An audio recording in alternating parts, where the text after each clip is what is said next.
was literally at this point where I was like, well, maybe my alcohol addiction is just going to like kill me. It's really empowering for people to know that it's not like you as a human being that is in this place of like, I want to drink. It's just your brain that's doing it. And it's reversible. It's treatable for most people within about a year. Drinking is not the problem. Excessive drinking is the problem. Yeah. A lot of people come to us wondering why AA didn't work. The core of what Sinclair treatment offers is that truly people can get their control back over alcohol to where it's not a problem anymore. The Sinclair method really allows for that. When I started the treatment, I was still craving alcohol like crazy. It's like resisting it is what's hard, but that's what I tried to do for so long when I was trying to quit on my own without naltrexone. But it's just this gentle way, like, okay, I have this craving, I can drink, and I'm helping my brain heal from the alcohol addiction. And Sinclair isn't about like perfection or abstinence or counting your alcohol-free days. It's like this journey of unlearning alcohol addiction as you like rediscover who you are and what you love to do, and to be in this place where you don't crave alcohol and you're not fighting it. Like, oh, I can't drink today. I can't go here. I can't go there. Personally, I'll just say I enjoyed drinking more on naltrexone because even though I wasn't getting that euphoria buzz, like where I'd be on my first drink and already thinking about like, do I have enough alcohol to last me kind of thing, it just slowed me down to where I could drink like a normal person and be present in the conversation and have my control back. It gives me this sense of control that I never had before. It's just empowering to realize you're not powerless over alcohol. Nice to meet you, Kirsten. And honestly, I love your content. Like, not many people are out there talking. I'm sure you get a lot of hate, honestly, from people in AA, but the way you're just articulating your experience, I think it's a gift to people, because we have a lot of people in our program who are coming from AA and they're very heavily traumatized and they're kind of deprogramming on their own. So I want to point them to your channel. That like literally almost made me cry. Oh my gosh, I didn't mean to do that. No, I just so feel for it, because a lot of us do feel really traumatized when we leave. And I knew that asking to, wanting to speak with you, and people have requested to have you on my podcast because you're leading a non-harmful modality and alternative and harm reduction. And I just, I really want to elevate this conversation, because I feel like it's in a black hole and we're supposed to stay anonymous, and it just creates more harm, and not everybody survives that black hole. Oh, by the way, welcome to Sobriety Bestie Podcast. My name is Kirsten. I am so excited you're here. Obviously, we just hit record. This is Katie we have on the podcast today, and I'm so excited to hear about your work with Sinclair Method, your work with naltrexone, and your work helping people find a harm reduction way out of alcohol addiction. And so, I'm just really so excited. I'm honored you reached out, because sometimes people, I mean, I know you're kind of deprogramming AA, but sometimes people are just not open to this approach because it's so goes against everything preached in AA and other abstinence-based programs. So I'm just honored you even wanted to talk to me. Thank you for having me. I wish that your program, or that the work that you're doing, whoever's running it, because it's not about you, it's about the science and the results, right? I wish that was the number one mainstream way that we talked about addiction and reducing harm when it comes to alcohol addiction in society. And I am pissed off that it's not, because it takes lives. It causes so much trauma. It causes so much harm, not just for the individual, but for families, loved ones, and society at whole. Every time, and it's happened, I'm watching a show right now with my mom, West Wing, from like forever ago, and they have an AA meeting at the White House in it. I just saw a clip from 90210 from the 90s again. They're going... Dylan's taking Brandon to an AA meeting, and it's all everywhere I look, it's AA. And I wish it was Sinclair Method everywhere I looked. It doesn't make any sense to me that it's not the number one method that is pushed by society. If you look at the data, my background is I have a master's in statistics. It's fucking data, people. It only matters what works. Ugh. And it's so, like, the doctors I work with that really understand naltrexone and the Sinclair method and how it works, they call it the gold standard of treatment. And I really believe it is, because it treats it at the root level, which is neurologically.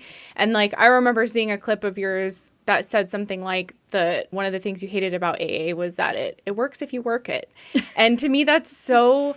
because we're giving people this treatment that isn't evidence-based and it has a high failure rate from what I understand, and then kind of putting the blame on the individual that they're failing a treatment that doesn't have a high success rate anyway. Like, you must not be doing it hard enough or going to enough meetings or whatever people say, I don't know. But the Sinclair method in naltrexone doesn't work for 100% of people. Obviously, like, nothing does, and I want more options that we can offer people. But that has kind of like set with me in that, like, I never want to blame someone if the Sinclair method doesn't work for them, even though this is a science-based treatment. Like, it's maybe they're better off doing something else. 100%. I totally agree. So sorry. I think I was just so excited to have you on here that I didn't even have you start off with like, Oh yeah, who are you and what I? do you do? For anybody who's not familiar with your work, let's just start from the top. I've just been so excited to talk with you. Yeah, I'm honored to be here. And my name's Katie Lain. I started the Sinclair method myself in 2017. In July of 2017, I stumbled on it after I had a battle with alcohol for nearly 10 years, kind of tried abstinence, moderation, taking sober breaks, like, dry July, sober October, things like that. And really just, I went to like 2 AA meetings in my town at the time, and I just knew that wasn't for me. My kind of strategy at the time was like personal development, like, oh, if I get really fit or healthy or attend workshops, like, maybe I'll become a better version of myself and I won't want to drink anymore. Nothing was working for 10 years. My drinking was just getting worse and worse. And I, like, shortly before I learned about the Sinclair method, which I know we're going to talk about, I was literally at this point where I was like, well, maybe my alcohol addiction is just going to, like, kill me. Like, it runs in my family. Maybe I'm going to die early from cancer or something. But I was kind of accepting that fact. Now I look back and know, because my brain was truly just hijacked to crave alcohol. Like, I was equating it to a survival need.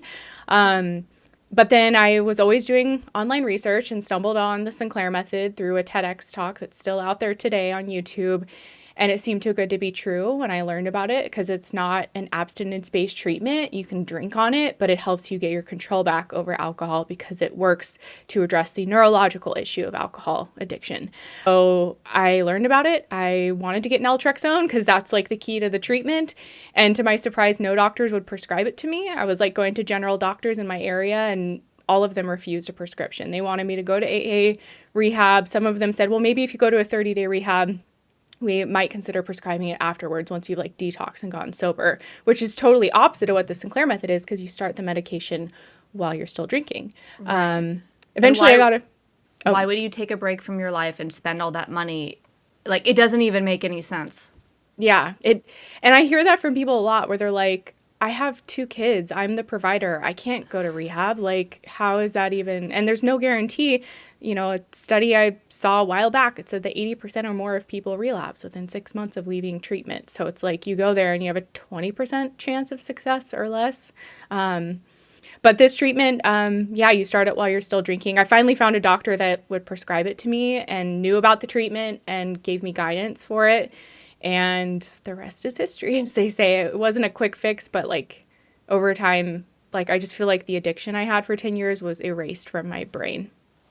I am obsessed, and this is like, nothing else makes sense to me than harm reduction. Like, that's my conclusion now. It's like nothing else except harm reduction makes sense, and for some people that means abstinence.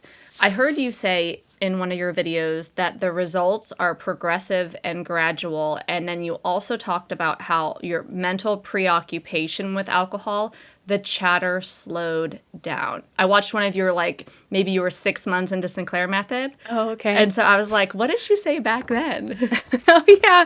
Yeah. I've documented my journey through the treatment. A month into it, I was like, I am blown away by these results. I was still drinking quite a bit, but I was like, I have to tell people about this. Like, I know this is working. And so my whole like first year is documented on YouTube. Now I have a lot of other videos too, but yeah. The results are, some people expect to go on this medication and then, oh, it's going to work like a Tylenol where I take it and 30 minutes later, I all of a sudden don't want to drink anymore. And it's not like that.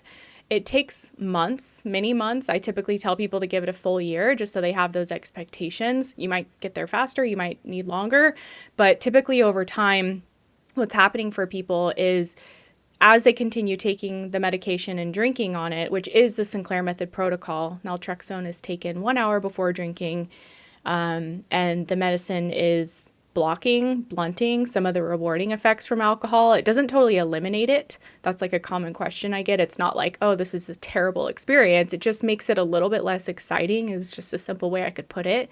So when you do that over and over again, your brain learns that alcohol is not the reward it was anymore. And when that happens, your craving and mental preoccupation for it starts to fade, going away completely for most of us. When you drink, you start to have more control where you're satisfied after two, whereas before there was no satisfaction point for me. I would just drink till blackout.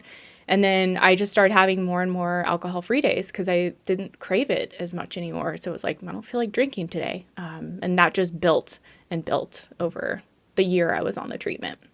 I mean, that just makes so much sense, especially with what we know about like Pavlov and his dogs and learning in the brain and unlearning. And like, if I could go back and whisper into my 2009 getting sober self brain, like, because you were still drinking when I got sober, I couldn't go to you. I got sober September 2009. So if I could go whisper in my ear what to do, I would say, do SMART for learning coping skills and community, do therapy for trauma, and do Sinclair method for alcohol harm reduction. That's what I would, and I don't know all the paths now, but out of everything that I've studied, especially since dissenting when I'm really looking into other paths, that's what I would do. I never wanted to get sober, and most of us don't. And maybe I would have gotten sober through taking the naltrexone the Sinclair method way, but it just makes so much sense to me. Like, it's an easier step. And of course, like, I want to say it again, it's not going to work for everybody. I have people commenting all the time because I say all the time, I do Sinclair method. I do it. That's what I do. And then people in the comments are like, oh, I'm on it. It works. Or you should talk to Katie. Or it didn't work for me or whatever. So I get all sorts of comments. And yeah, there's not one way. The only program that has one way is a cult. Just period. That's true. Cults have the way. Life isn't like that. Yeah, it's so true. And, like, I've seen people go from the Sinclair method to AA, or go from the Sinclair method to just quitting, or even people using other alternative therapies like neurofeedback, even some psychedelic therapies. And for me, I'm like, the more options we can offer people, the better. I'm a huge advocate for the Sinclair method simply because personally it changed my life, and I've seen it do the same for a lot of other people, but I never pretend it's like the only treatment. But I will say, for anyone listening, if you've tried the Sinclair method and you only dabbled in it for like a couple months, like, this treatment needs time to work. And that's a story I hear a lot, where people go on it and a couple months in, they're still drinking a lot and they're like, oh, it's not working, and they stop. It really does need time to work because your brain needs time to change. And not only that, we need to change habits and patterns around our drinking as well. It's a more complicated treatment because it's not like black and white where you're sober and you're just not drinking. You're still drinking, but you're learning this new relationship with alcohol as your brain is becoming essentially de-addicted to the alcohol. Yeah, I would actually say from my perspective that it's the simplest modality, but you have to be diligent. Like, you have to you have to take the pill before you drink every time, right? And the reason why I don't agree that it's complex, although I understand what you were saying and I hear you, is because I have 10 and a half years inside Alcoholics Anonymous, and I'm like, that was complex. Wow. I had to believe I had a spiritual malady, which was the root of my problem. I had to believe I had a physical allergy. I had to believe I had a mental obsession, which precedes the first drink. So because I'm obsessed, because I have a spiritual malady and I'm not doing Bill Wilson's 12 Steps to God, I'm going to, that spiritual malady, I'm spiritually sick, then I'm going to have the obsession, then I'm going to drink, and then I have an allergy, which means I can't stop. And because I can't stop, then I'm going to either end up in jails, institutions, or dead. And if I leave AA ever, I'm going to end up dead because I will drink, and to drink is to die. So all of the stuff that I had to believe, that I was programmed at my most vulnerable in my life to believe, I would argue is complex, because now I'm religious. I was like an atheist, and now I'm religious in Bill's religion, and I have to sponsor people. I have to free labor for forever, for the rest of my life, whether it's doing the coffee in the meetings or going into jails, which was really scary, by the way, or sponsoring newcomers, proselytizing, evangelizing, all that kind of stuff. It is so complicated to be an active member of AA. And they always say, like, it's free. I'm like, it's not free. What you're talking about is the free labor. You think it's free because of the free labor, because once you get in and learn it, you have to exploit. You're exploiting yourself. You get exploited for free labor. You're the reason why it's free, because you have to give to the program forever. You have to give it away to keep it. So it's hard to even really understand how deep and complex AA is if you've never been all the way into the true believer status, which I was in the core of it. I believed it all to be true. So taking a pill before I drink, oh my God, that's not good. I'm like, it's so it simple. shatters your reality. Well, like, and that's maybe because I get some AAers are supportive, but I think it shatters their reality when they hear my message, and I get like the most spiteful, nasty comments, and I'm like, it's coming from a place of maybe fear and ignorance. Like, clearly they don't understand, but I'm continue to be surprised at like the hate that comes from people who are diehard AA people. Well, it gets into our minds. It gets into the indoctrination is essentially that you have to take on this new identity. The identity is I'm an alcoholic. And if you don't take it on, if you don't identify as an alcoholic, that's proof that you're an alcoholic, because that's denial. That's a part of your disease. So now, no matter what, you get coerced into identifying as an alcoholic. And then once you identify as an alcoholic, now you have a fatal progressive disease that once you're dead, it does push-ups in the parking lot. It's getting stronger when you're sober and it wants to kill you. You always have to be on outlook. The only way to survive is to go to these meetings and proselytize, evangelize, help new people to free labor, essentially. So it gets it gets really complicated. But because we believe that in our core when we're deep in, now people are, I look at AA as a cult religion, right? I know that's controversial, but as somebody who's been deep in the system and who has been deprogramming from it, it's because our identity is based on it. The indoctrination, they tell us that they saved our life. Everyone says it saved our life. That's part of being born again into AA religion. We're born again, we're saved, right? Yeah. So we believe AA saved our life. We believe to leave is to die. And so when you really have death in your nervous system equated to this program is the one truth on recovery, then anybody who says anything against that, it's like it's a life and death situation. They are a heretic who's trying to kill people. And that's believed at the core of the nervous system. That's how I look at it now. So it goes so deep, and that's how we get trapped in the system really forever. It's a miracle that any of us ever have a thought of, wait, maybe I should leave. Wow. So to me, that's why I say, I'm like, AA is complicated. Wow. So did it take you time to kind of like wake up to what you were in? Like, was it little by little over years, or?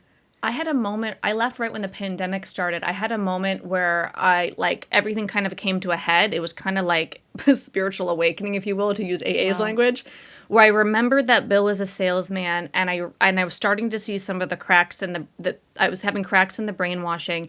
And then I mapped out AA like a sales letter, and I realized, because the sales letter, and I was like, oh, I don't even believe the sales pitch that Bill was selling me on his program. And then I realized, oh, it's a program. It's not a truth. Oh, I don't believe all these things. And so if I don't believe the core thing, which I'm powerless over alcohol, clearly that's not true. I haven't had a drink in 10 and a half years. So if that's not true, then what if the physical allergy is not true? And I'm like, oh, these are all ideas from 100 years ago. These aren't current science. And then I got assessed as autistic after I left AA. And then I got assessed as ADHD. And I'm like, oh, all these character defects I'm praying away to my higher power are actually just how I'm wired. Wow. Those are things to be accepted, Right. Not to be every night doing a moral inventory on, oh, I'm in a religion who I'm like sinning and I have to like ask God for forgiveness and make my atonements and stuff for my sins, essentially. But really, I'm just kind of different, and that's okay. And to embrace who I am. And so when I hear about Sinclair method, I'm like, oh, you can just, and not for everybody, but what I read The Cure for Alcoholism, that book, and it was so cool. such a game changer for me. And I was honestly, I read it like a couple of months ago, 6 months ago or something. It was hard for me to read it because this idea kept coming in my head of like, oh, maybe I could drink again. It could be safe and I can do it with Sinclair method. And then immediately I was like, that's a dangerous thought. And I was like, oh, there's the AA programming in my head right there. Oh, wow. I haven't had a drink since 2009, but AA is still, in my head a bit. So I was like, oh, wow. So if I had, instead of being indoctrinated into this antiquated, archaic idea system from the 1930s, if instead I had gone this modern science route, Sinclair method, and I had tried naltrexone, and I was one of the 78% of the people that it worked for, meaning that I was slowly having less consequences in my life. Slowly, alcohol was becoming less of a priority in my life, and I was suffering less from my drinking, essentially. Then I wouldn't have had to believe all of this stuff that I Right. had to believe, and don't devote 10 to 15 hours a week over a Wow. decade is a lot of time. Wow. And so it's like, oh, why the heck is that the number one way when this is like, it's crazy pills? I'm like, so anyway, okay. I am babbling because I am obviously very excited about your work. No, this is really helpful for me. I'm honestly like I want to have you on to talk about this because I feel a bit ignorant to like the depths of what AA is like. So it's helpful for me. I just know what I hear other people say. And to be honest, my dad is sober because of AA, like 25, 30 years ago. So I'm like I'm thankful it exists, but like you said it we pretend like it's the only option or the gold standard option, and I think that's just because it's infiltrated the entire one time I called it a relapse industry just by accident, but the rehab industry. So I think that's why, like, you go to most rehabs and that's what they're offering is 12 steps of Alcoholics Anonymous. That doesn't mean it's like the only way or the best way, as you know. And it completely ignores the neuroscience of the addiction, which seems crazy to me. And quick question for you. What do you think about in chapter 3, where it says, like, physicians who are familiar with alcoholism agree there's no such thing as making a normal drinker out of an alcoholic. Science may one day accomplish this, but they haven't done so yet. So that was written almost 100 years ago. And I'm like, who controls the AA book? Because science has accomplished this over 30 years ago, but there's no update to even mention medications can help, even if someone's taking naltrexone to stay sober, which some people do. Yeah. Well, let's just also be clear. There is zero science in the big book of Alcoholics Anonymous. There is zero science in Alcoholics Anonymous. It is a salesman, Bill Wilson, and a handful of people that were in the first group. And it was one doctor's opinion. And that doctor who had that opinion that's in the big book of Alcoholics Anonymous, he was business partners, meaning his boss, the town's hospital where Bill got sober, gave Bill ultimately $4,000 to publish the book. So they were, and then Bill did pay him back so we can get the rights to the book back. But they were actually business partners. So you have an opinion Wow. from a doctor who's essentially a business partner, which I would also argue that doctor was kind of sketchy because he let Bill proselytize his God solution inside the hospital where he got sober. And I think that's not malpractice. Are we taking crazy Wow. pills over here, guys? Like, what is this? So 100% when I learned about Sinclair method, so basically, I left AA April 2020, and then and I still haven't had a drink. But I just on my 5-year anniversary of leaving AA, I felt this. It had been building in me for a while. This desire to say the truth online, because I just feel like there's so much harm that comes, and like there's this void that we can't talk about it. It's like the third rail, and I'm like, but people are like suffering, they're dying.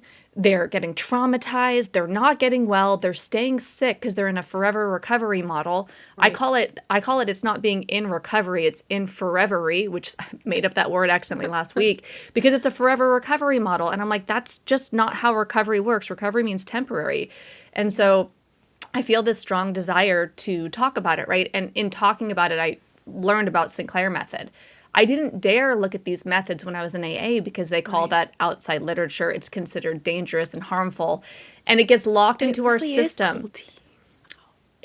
It feels like it's like equivalent to death to think about other modalities if you're a true believer. Now, not everybody's, any cult, there's the true believers, then there's the fringy Yeah. people, right? There's the people that just dabble, and then there's the people that go into the core and get fully indoctrinated.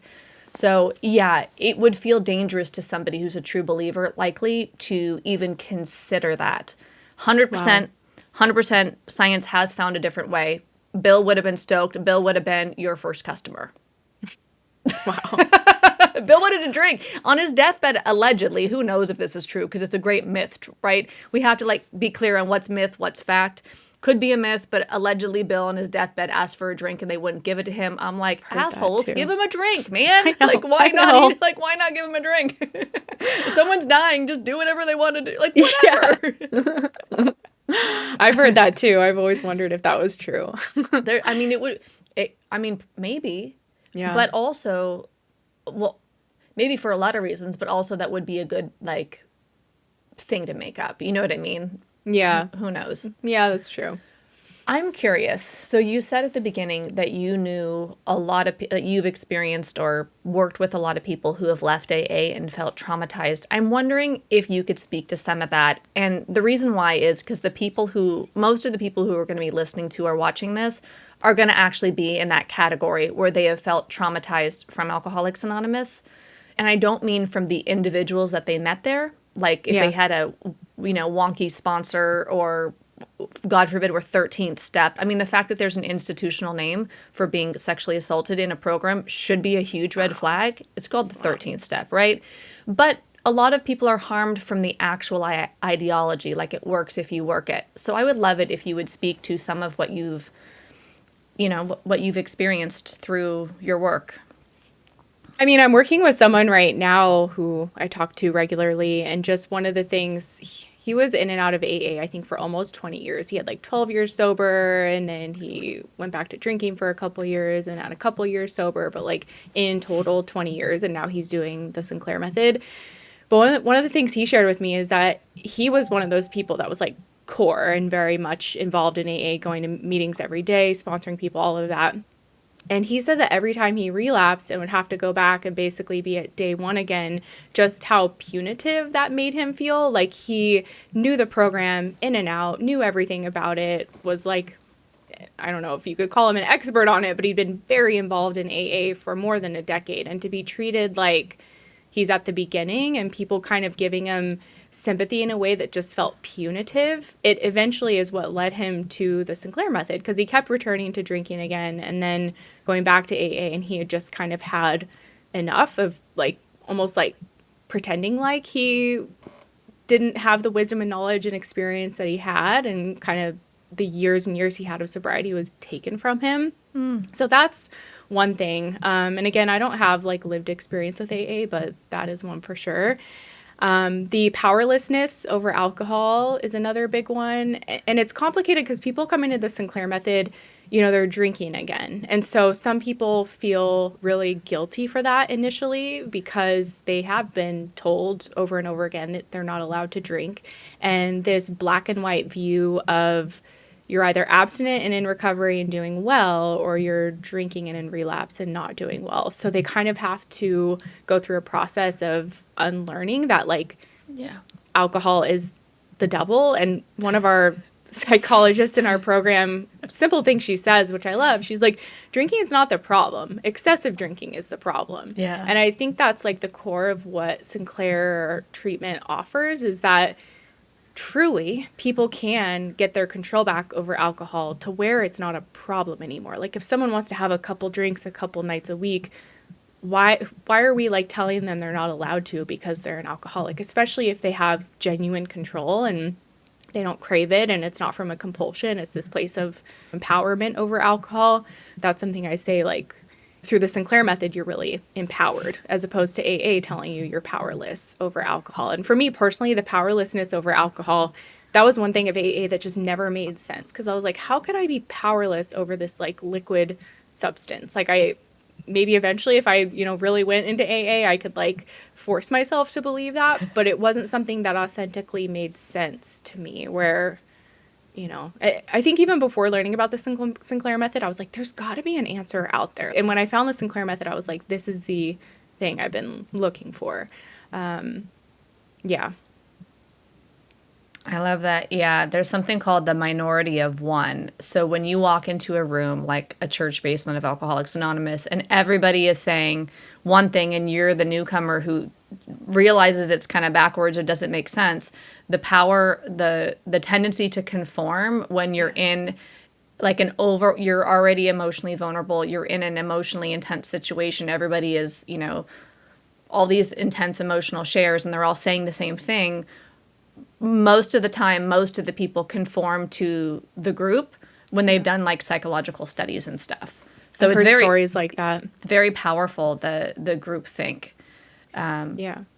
And too, with the Sinclair method, like we have group calls and things that people appreciate on our calls is that crosstalk is allowed. You can chat with other people and be really honest. I mean, and this is the culture we've created in our group, but I think this is just like a culture of the Sinclair method as well, where like if you like relapse on the Sinclair method, if there is such a thing, it's like drinking without naltrexone. But even when people do that, they're like met with respect. Like, okay, you're human. It's not that big of a deal. You're not like going back to day one again. It's like, what did you learn from it and how can you move on from it?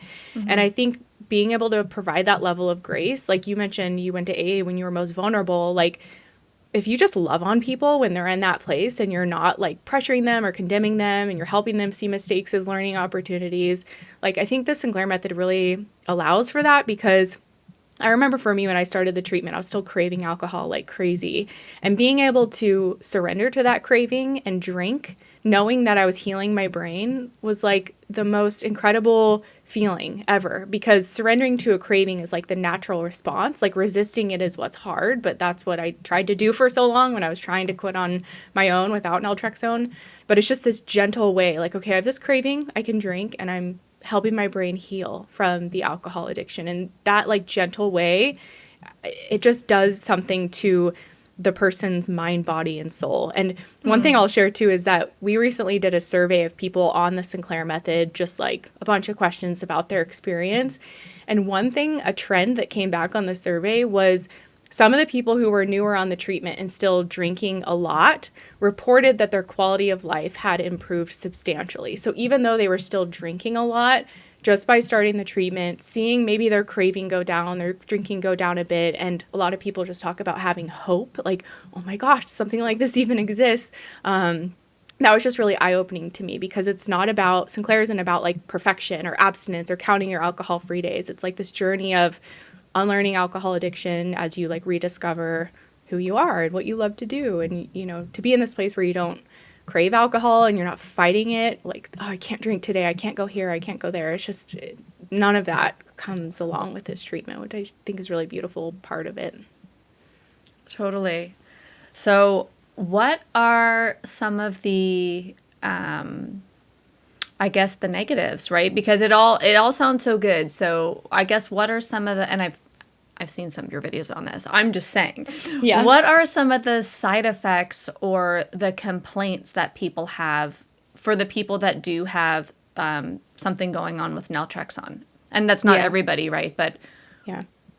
Yeah, some people have side effects. Not everyone. Some people have nothing. But some people in the beginning, they'll have like nausea or upset stomach or sleepiness or even insomnia. For most people, those things occur in the beginning and then go away within a couple of weeks, and the research supports that as well. For others, that persists and the nausea doesn't go away, so they can't take naltrexone. If I had to guess, maybe that's 10 to 15% of people who take the medication. It might be less. That's just kind of a ballpark from what I've seen. But the good news is with naltrexone is that it's considered to be a pretty darn safe medication that's been around for more than 40 years. It's been approved for alcohol since the 90s. It's generic. It's cheap. Like if you go to your doctor and get a prescription, it's pretty darn cheap. There's private pharmacies that charge a bit more, but even still, it's like, it's cheap considering how much we're spending on alcohol. Like, if you get it from your doctor and pick it up at the pharmacy, it's like 30 or 40 for a month's supply, for example, without insurance. So some of those early side effects might be a downside for some people, but like if you work with a knowledgeable doctor, they will typically have you titrate up your dose gradually and have other tips for you to mitigate any side effects. The other thing that may be seen as a negative or maybe a challenge with the treatment is that the one thing you have to be perfect with the Sinclair method is taking naltrexone before drinking. If you're not doing that consistently, a lot of people will just hit a plateau. It's hard to see progress if you're not consistently blocking the reward from alcohol, because if you get that intermittent reward, it can almost reinforce the craving or drive someone to drink. Now, if someone makes that mistake, again, it happens regularly with the people I work with. It's like, okay, oh well, like you forgot your dose. Like, how can you be more prepared next time? It's not the end of the world, but that's one thing maybe that some people, maybe like 10 to 20%. Again, if I'm going to throw out an arbitrary number, I would say most people do not struggle with this, but some people do, where they don't want to take naltrexone because it does change the drinking experience. It's not as rewarding. It's not as pleasurable. So they might, if they're not fully committed, like with anything, if you really want to make a change, you have to be fully committed. So they might dabble in it and then stop taking it for a while. That's kind of one of the difficulties. But some people kind of blindly assume, oh, if you're an alcoholic, you're not going to take a pill before drinking that blocks the reward. That's like the comment I get a lot. But even in the Cure for Alcoholism, I think it talked about that like 80% of people or more took the medicine before drinking. So it's most people do take it and don't struggle with that. I personally, I'll just say I enjoy drinking more on naltrexone because even though I wasn't getting that euphoria buzz, like where I'd be on my first drink and already thinking about like, do I have enough alcohol to last me kind of thing, it just slowed me down to where I could drink like a normal person and be present in the conversation and have my control back. So I personally was like, I'm always going to take it because it gives me this sense of control that I never had before. Yeah, I love that. So I've decided that if I do choose to drink again, that I would do it the Sinclair method way, that I would get naltrexone. So many people, obviously I get a lot of interesting comments. And a lot of people will say, you don't know if you're going to drink today or tomorrow. And I'm like, no, bro, I do. The same way I know I'm not going to like, I don't know, do any behavior I don't want to do. I quit drinking soda. I don't even know, like a long time. The same way I know I'm not going to drink a soda today. I'm not going to, no, I don't want to. I'm not going to do something today that I don't want to do. I'm not powerless over it. There's no monster lurking out for me. Like my brain is different. The brain that I had when I got sober is not the brain that I have now, like 16 plus years later. But if I ever choose to drink again, and I might, because future Kirsten's always a little bit more evolved and different than present Kirsten, right? I'm always growing. Future self always wants different things than past self, that I would do it with naltrexone. So no, I wouldn't drink. I'm for sure not drinking today because I don't actually have naltrexone to drink today. And so it would take me a hot minute to get it. I have looked up, and I think this is really important for people who are leaving AA, because when I was leaving AA, I needed to know if I do drink again and it becomes a problem again, how can I get sober again that is not Alcoholics Anonymous? I had to solve that in my mind to put my fears at ease. I had to have my plan B ready because of this looming like fear that they implant deep in you that to leave is to drink is to die, right? So I was like, if I do drink, well, how would I get sober? So I was very interested in figuring this out. So I would 100% get naltrexone. I've looked up, since reading The Cure for Alcoholism, the book, the only thing I don't like about that book is the title. Yeah. How about The Cure for Alcohol Use Disorder? I know this is going back, in time, but I just don't even like the word alcoholism or alcoholic anymore. I feel like they're just like, not reality. They have this whole baggage to them that isn't the reality of the behavior, the learning of drinking and the unlearning of drinking, right? But so when I looked up, I was just curious, still no plans to drink, but I was like, I wonder, because I'm talking about this, how hard is it to get naltrexone? And I looked online and I saw some online groups. Plus I know somebody who's in your program. It's called Thrive Recovery. Is that right? Thrive Alcohol Recovery. Thrive Alcohol Recovery. So I know somebody who's in your group. He actually recommended that I talk to you. And cool. He's actually been on my podcast before too. Hey Josh, what's up? Very cool. I think I know who you're talking about. And so I also watched the documentary, was it One Little Pill? One Little Pill, yep. Yeah. And so then I was like, well, how easy is it to get naltrexone? And I went to the Sinclair method meetup. I went to one of the meetup groups. I told them, no, I'm sober. I left AA. I'm deprogramming AA. I'm not doing naltrexone, but I wish I did. And they were very friendly with me. And so I looked up a bunch of different websites, and it looks like you can fairly easily get it from wherever you are in the world through the internet. And when I looked up your program, it looks like you even, if people are members of your program, that you actually help get them in contact with somebody a doctor who can get them the prescription. Is that right? Like it's not Correct. hard? No, it's not hard to get anymore. I mean, there's still people who don't know to do like a Google search and how to find it. But like there's companies now that are private pharmacies, like Or Health, Choose Your Horizon, Web Doctors. They will basically meet with you through telemedicine and either mail it to you or send it to your local pharmacy. It's a bit more expensive because they're private pay, but just like ballpark, the first 3 months is maybe $300 for the medication and doctor visit. The cheapest way is like through your doctor, and then they send it to your pharmacy and you use your insurance. But if people like all the time I still have stories like of what I went through where people go to their doctor and they simply refuse a prescription just because they don't know about it. They're not comfortable prescribing it. They've never heard of the Sinclair method. But some doctors are totally willing to prescribe it even if they don't know anything. But yeah, back in 2017 when I went on it, there weren't these telemedicine doctors. There was like a couple in a couple states, and I like found one of them, and she's not even in practice anymore. But it's a lot has changed since then, so it is much easier to get. Yeah, cool. And this is obviously a little controversial for anybody who's deprogramming from AA, but if somebody did have an amount of sobriety time up and they wanted to drink again and they wanted to do it with Sinclair method, like I'm saying that I would go that route. Again, I have no plans for that, but if somebody is listening, and I'm not encouraging anybody to do anything, but if they were and they were curious, because I feel like it's a forbidden question almost, what can you speak to of people who do that they have had a period of sobriety, that they're not taking naltrexone to slow their drinking down and to do harm reduction? They actually want to start drinking again and want to do it in a way that's going to be safer for them. And so they want to start Sinclair method, but they've been sober. They were told in AA they were a real alcoholic forever. They've left AA. They want to drink again. A lot of people want to drink again when they leave AA. Actually, what I've heard from people, a lot of them drink once after they leave AA as like an FU and to prove that the allergy isn't true. And then they see it's not true. And then they still don't want to drink and they don't drink again after that. But it's like one big screw you and your sobriety hierarchy time, that I'm more superior if I have by my sobriety time rank. And I just want to see if it's all real. They'll have one drink or like drink one day and then they're like out of their system. But some people actually do want to drink again. And what can you say about people that you've worked with who are coming from not drinking and they want to drink safer?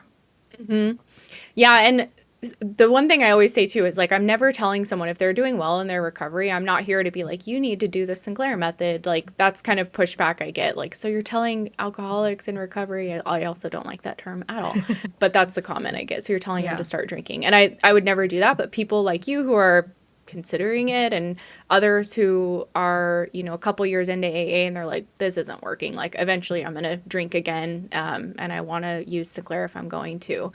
So my first piece of advice is to really think about it, like to make sure you want to do that, because naltrexone isn't like 100% foolproof, like you return to drinking and all of a sudden magically you're a moderate drinker. You could be. Some people do respond that quickly, but it's still possible to drink through the medication, especially if the last time you drank, you were a binge drinker. That pattern could still be there. Like if you're used to drinking a bottle of wine or a fifth of whiskey or whatever, that pattern could, you know, resurface even on naltrexone. So if someone is considering going from abstinence to this, I've seen it work a lot of times. In fact, I have success stories on my YouTube channel of people going from Alcoholics Anonymous to the Sinclair method.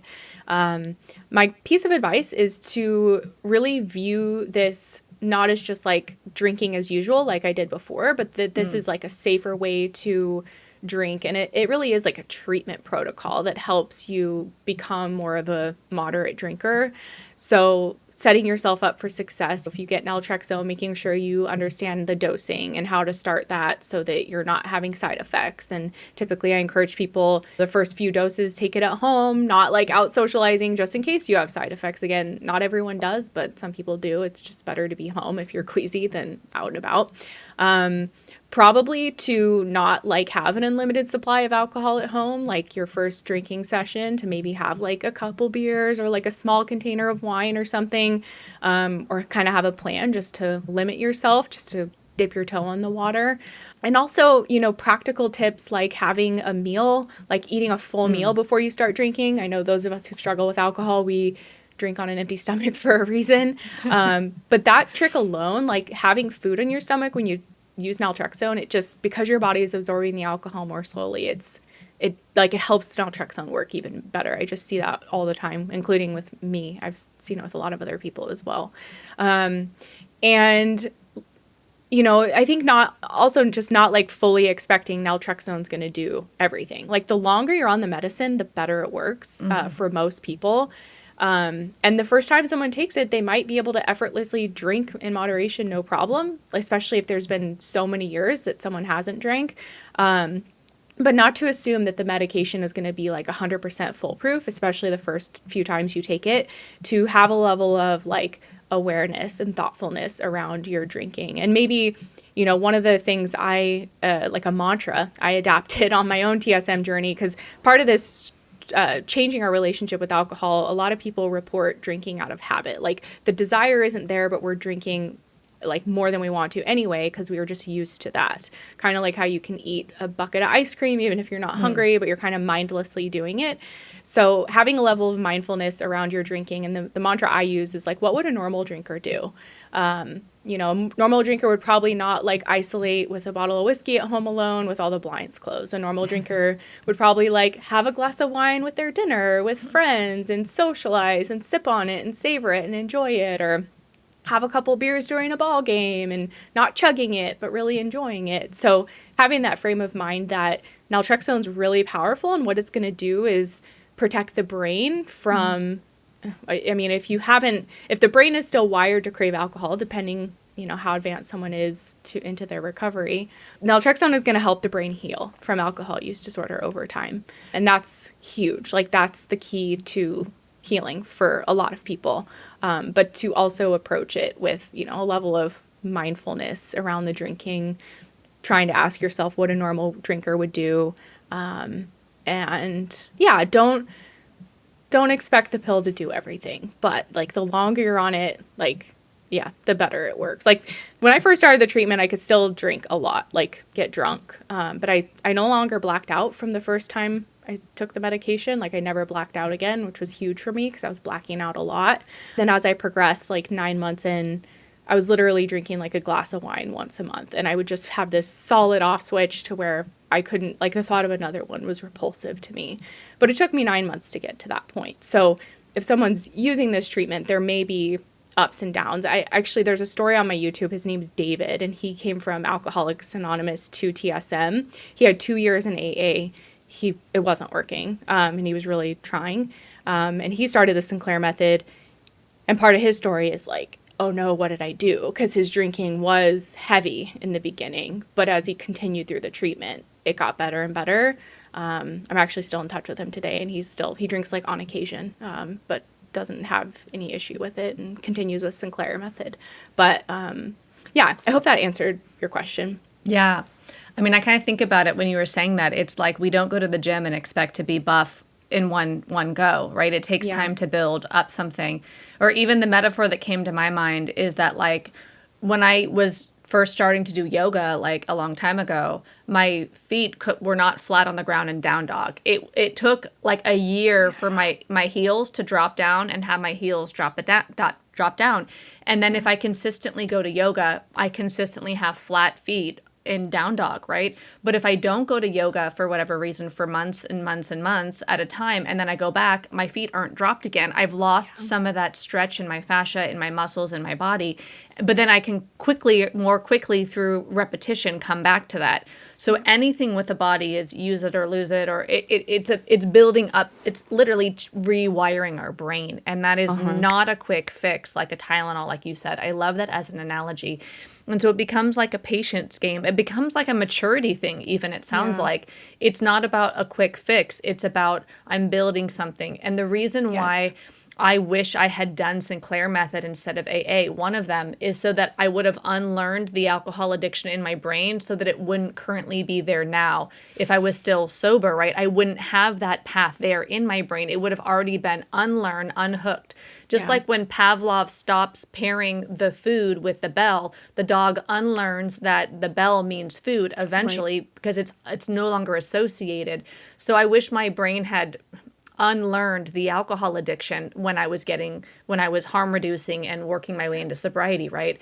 And I have no current plans to drink. I just know if I do, I have my plan B, which I think is very important as somebody who leaves a coercive control system that says to leave is to die, is to have a plan B of like, well, what if I do drink and what if it is dangerous? Just to get, because the mind is like an open loop, right? To have that closed off. Okay, that's how I solve that belief. I have a plan over here. I've looked at the science. What is so interesting is I have a family member who was prescribed naltrexone for losing weight, for because of some of their other health conditions, the doctor wanted them to lose a certain amount of weight. And so they prescribed them naltrexone for weight loss. Now, this same family member drinks. They drink a certain amount of beer every week. It comes in a box. I don't even know how much is in that. It's more than 6. I don't know if it's 12, if it's 18. It's a box of beer, right? They drink a box of beer every week. They were on naltrexone for only 2 months, I want to say. And then they got off. They lost some weight and then they got off and moved on, right? And then it was like 6 months later that I was learning about the Sinclair method, like really studying into it, which was just 6 months ago. And so then I was talking with this family member about it. And I was like, oh my God, I wish I did Sinclair method. I wish everybody knew about Sinclair method. I'm like, why the fuck is this like a hidden secret? Like it's the only obvious answer. It's like, why? Like, are we not allowed to say the emperor has no clothes, Alcoholics Anonymous, and say like, here's the path? Like what the Actually, you're not allowed to. So are we taking crazy pills, people? Like, what the hell? Yeah. And so I was talking to him about how excited I am about Sinclair method. And I wish I did it. I wish everybody knew about it. Like, what the heck? It's naltrexone. And then they were like, oh, I was on naltrexone. And we realized through talking about it, they said, oh my God, I was doing it for food, but you're saying it works for alcohol. I was buying half as much alcohol because they bought a box every week. They started buying a box every 2 weeks without even consciously being aware that they were on naltrexone, which could affect alcohol because they were doing it for like a sugar thing. They were drinking half as much immediately without even noticing it. They noticed they didn't need to buy the beer, but they didn't notice why they didn't catch the vibe. And I'm like, wow. Whoa, accidental drinking less. That is, yes. I mean, and yeah, I'm not surprised that they had that result because it really does. It just gives us this satiation point around alcohol that, I mean, it doesn't sound like that person had an alcohol use disorder, but I can't tell you how many times I was blown away, like ordering a second drink and leaving half of it on the table, or planning to drink, taking naltrexone, and then I'm like, nah, I don't really feel like it anymore. Like these would have been impossibilities for me before the treatment. And like when I first started, some people were like, well, is it just a placebo? And when you take naltrexone, you can kind of feel it working. It's not just a placebo. Maybe there is some of that. I don't think it's really been measured scientifically, but it physically is blocking receptors in the brain that gives us then less reward from the alcohol. And human behavior, like the science makes perfect sense if you understand the basic. If something isn't as rewarding, you're going to want to do it less often. That's true for everything. So yeah, it works beautifully for so many people over time to get that control back. I mean, it's just empowering to not realize you're powerless over alcohol. And I know you use the term alcohol use disorder, and that's another thing that you asked about, like what people didn't like about AA when they're coming into TSM is the label of alcoholic. They much prefer the term alcohol use disorder. And I think our language is so important as we talk about this stuff, because I never, even though I was drinking every day a lot till like blackout most days, I couldn't put that label of alcoholic on me because it had such a stigma to it. And when I tried, it would be like, well, I'm an alcoholic, so I'm just going to drink like an alcoholic does, right? And so for people to view this as an alcohol use disorder and understand that it's not you, like it's not like the real us wants to get this issue under control. The part of the brain that is driving the addiction is this like primitive part of the brain that is not the real you. That's why we wake up with regret the next morning, like, why did I drink that much? I need to quit drinking. That's the real us. But the brain is almost hijacked by the addiction. It is hijacked by the addiction, really. It hijacks the pleasure center in your brain. And so we start to live for the drink. And naltrexone just corrects that to where I personally feel like my brain is restored back to the place it was in before I ever had my first drink of alcohol. Like I just don't care about alcohol. I haven't drank in over 7 years because of the Sinclair method. That was never my plan. I was always going to be a moderate drinker. I can drink tomorrow if I want to. I have naltrexone just in case, but the desire is just simply non-existent to where I haven't drank. But I love that it's not a forbidden fruit. Like maybe I would want to drink more if I was told I couldn't, I can drink anytime I want to. I just, I don't have any desire to, which is a miracle to me because I could have never imagined that. Yeah, I love that so much. And it just feels like AA always says, like, we tried to find an easier, softer way, but we could not. And I'm like, They did. Yeah. I think they were starting to find it in the 50s, and in 94, I think is when the FDA said naltrexone's a vibe, and I think it's about $1 a pill, people. So Yep. what? They wouldn't ever update the book to add that in there, right? Like medications that are No. approved by the FDA. The big book was written in 1938, published in 1939, and it has never been changed. They've changed the stories in the back of the book and they've added new prefaces or forewords, but they've never changed the core of the book, and I don't think that they will. And that, yeah. It's crazy to me because it's almost like somebody in the organization has to have the knowledge of naltrexone, I would imagine. And I mean, I know plenty of people who take it to stay sober. It can help with cravings. I know Dr. Sinclair equated it to like the efficacy of a sugar pill if it was taken in that way. And that's really what I believed for a long time. But over the years, I've seen too many comments on my videos from people who are like, I do Vivitrol once a month and it helps me stay sober. I take a pill every day. It helps me stay sober. And I'm like, great. Like, if that's helping you, because I think I experienced it as an anti-craving pill toward the end of my treatment journey. In the beginning on the Sinclair method, I was still craving quite a bit. Like, I would take the pill, wait an hour, and be like, okay, I can't wait to drink. Like, the craving was still very strong. But like I mentioned, I would be like, okay, I'm going to have a glass of wine tonight. And I take naltrexone. And by the time the hour's up, I'm like, no, I don't want to have a glass of wine anymore. The craving would just be gone. So I did experience that a bit in my own journey. But yeah, some people use it to stay sober. So if people are listening and they want to stay sober and they want something to help with craving, naltrexone is something to consider. I love that. I'm curious, because you've probably worked with a lot of people who left AA. 90 to 95% of the people who walk into Alcoholics Anonymous, they walk out. They don't stay. And not everybody who stays builds up sobriety time, right? Yeah. And so I'm sure there's a lot of other modalities that these people go to if they want to solve their drinking problem. And by drinking problem, I don't mean abstinence. I mean any solution to what is feeling problematic for them. It makes me imagine that some of the work that you do or that somebody does in your program is around deprogramming AA. Because they're going to walk in, if someone's leaving AA, they're going to walk in believing that they have a disease that wants them dead, believing that they're, in AA it calls it a ticking time bomb if you leave. We also get shunned, most of us get shunned by most of the people when we leave. If you even think outside of the group, think you're considered dangerous, right? So if you're doubting the program, so people are going to come in with this ideology running their mind. People always say to me, AA is not, it's not a cult, you can leave anytime. I'm like, oh, it's voluntary and you can leave anytime. I'm like, you think that people weren't voluntarily joining Charlie Manson and like Jim Jones? No, cults are voluntary. And cults don't use locks or doors. They use mind control. They literally use words. They use words in repetition. It's called propaganda and indoctrination. And then over time, you believe them. You believe you have a fatal progressive disease. You believe that to leave is to die. You believe you have a physical allergy, this mental obsession, character defects, that you need God, all of this stuff, right?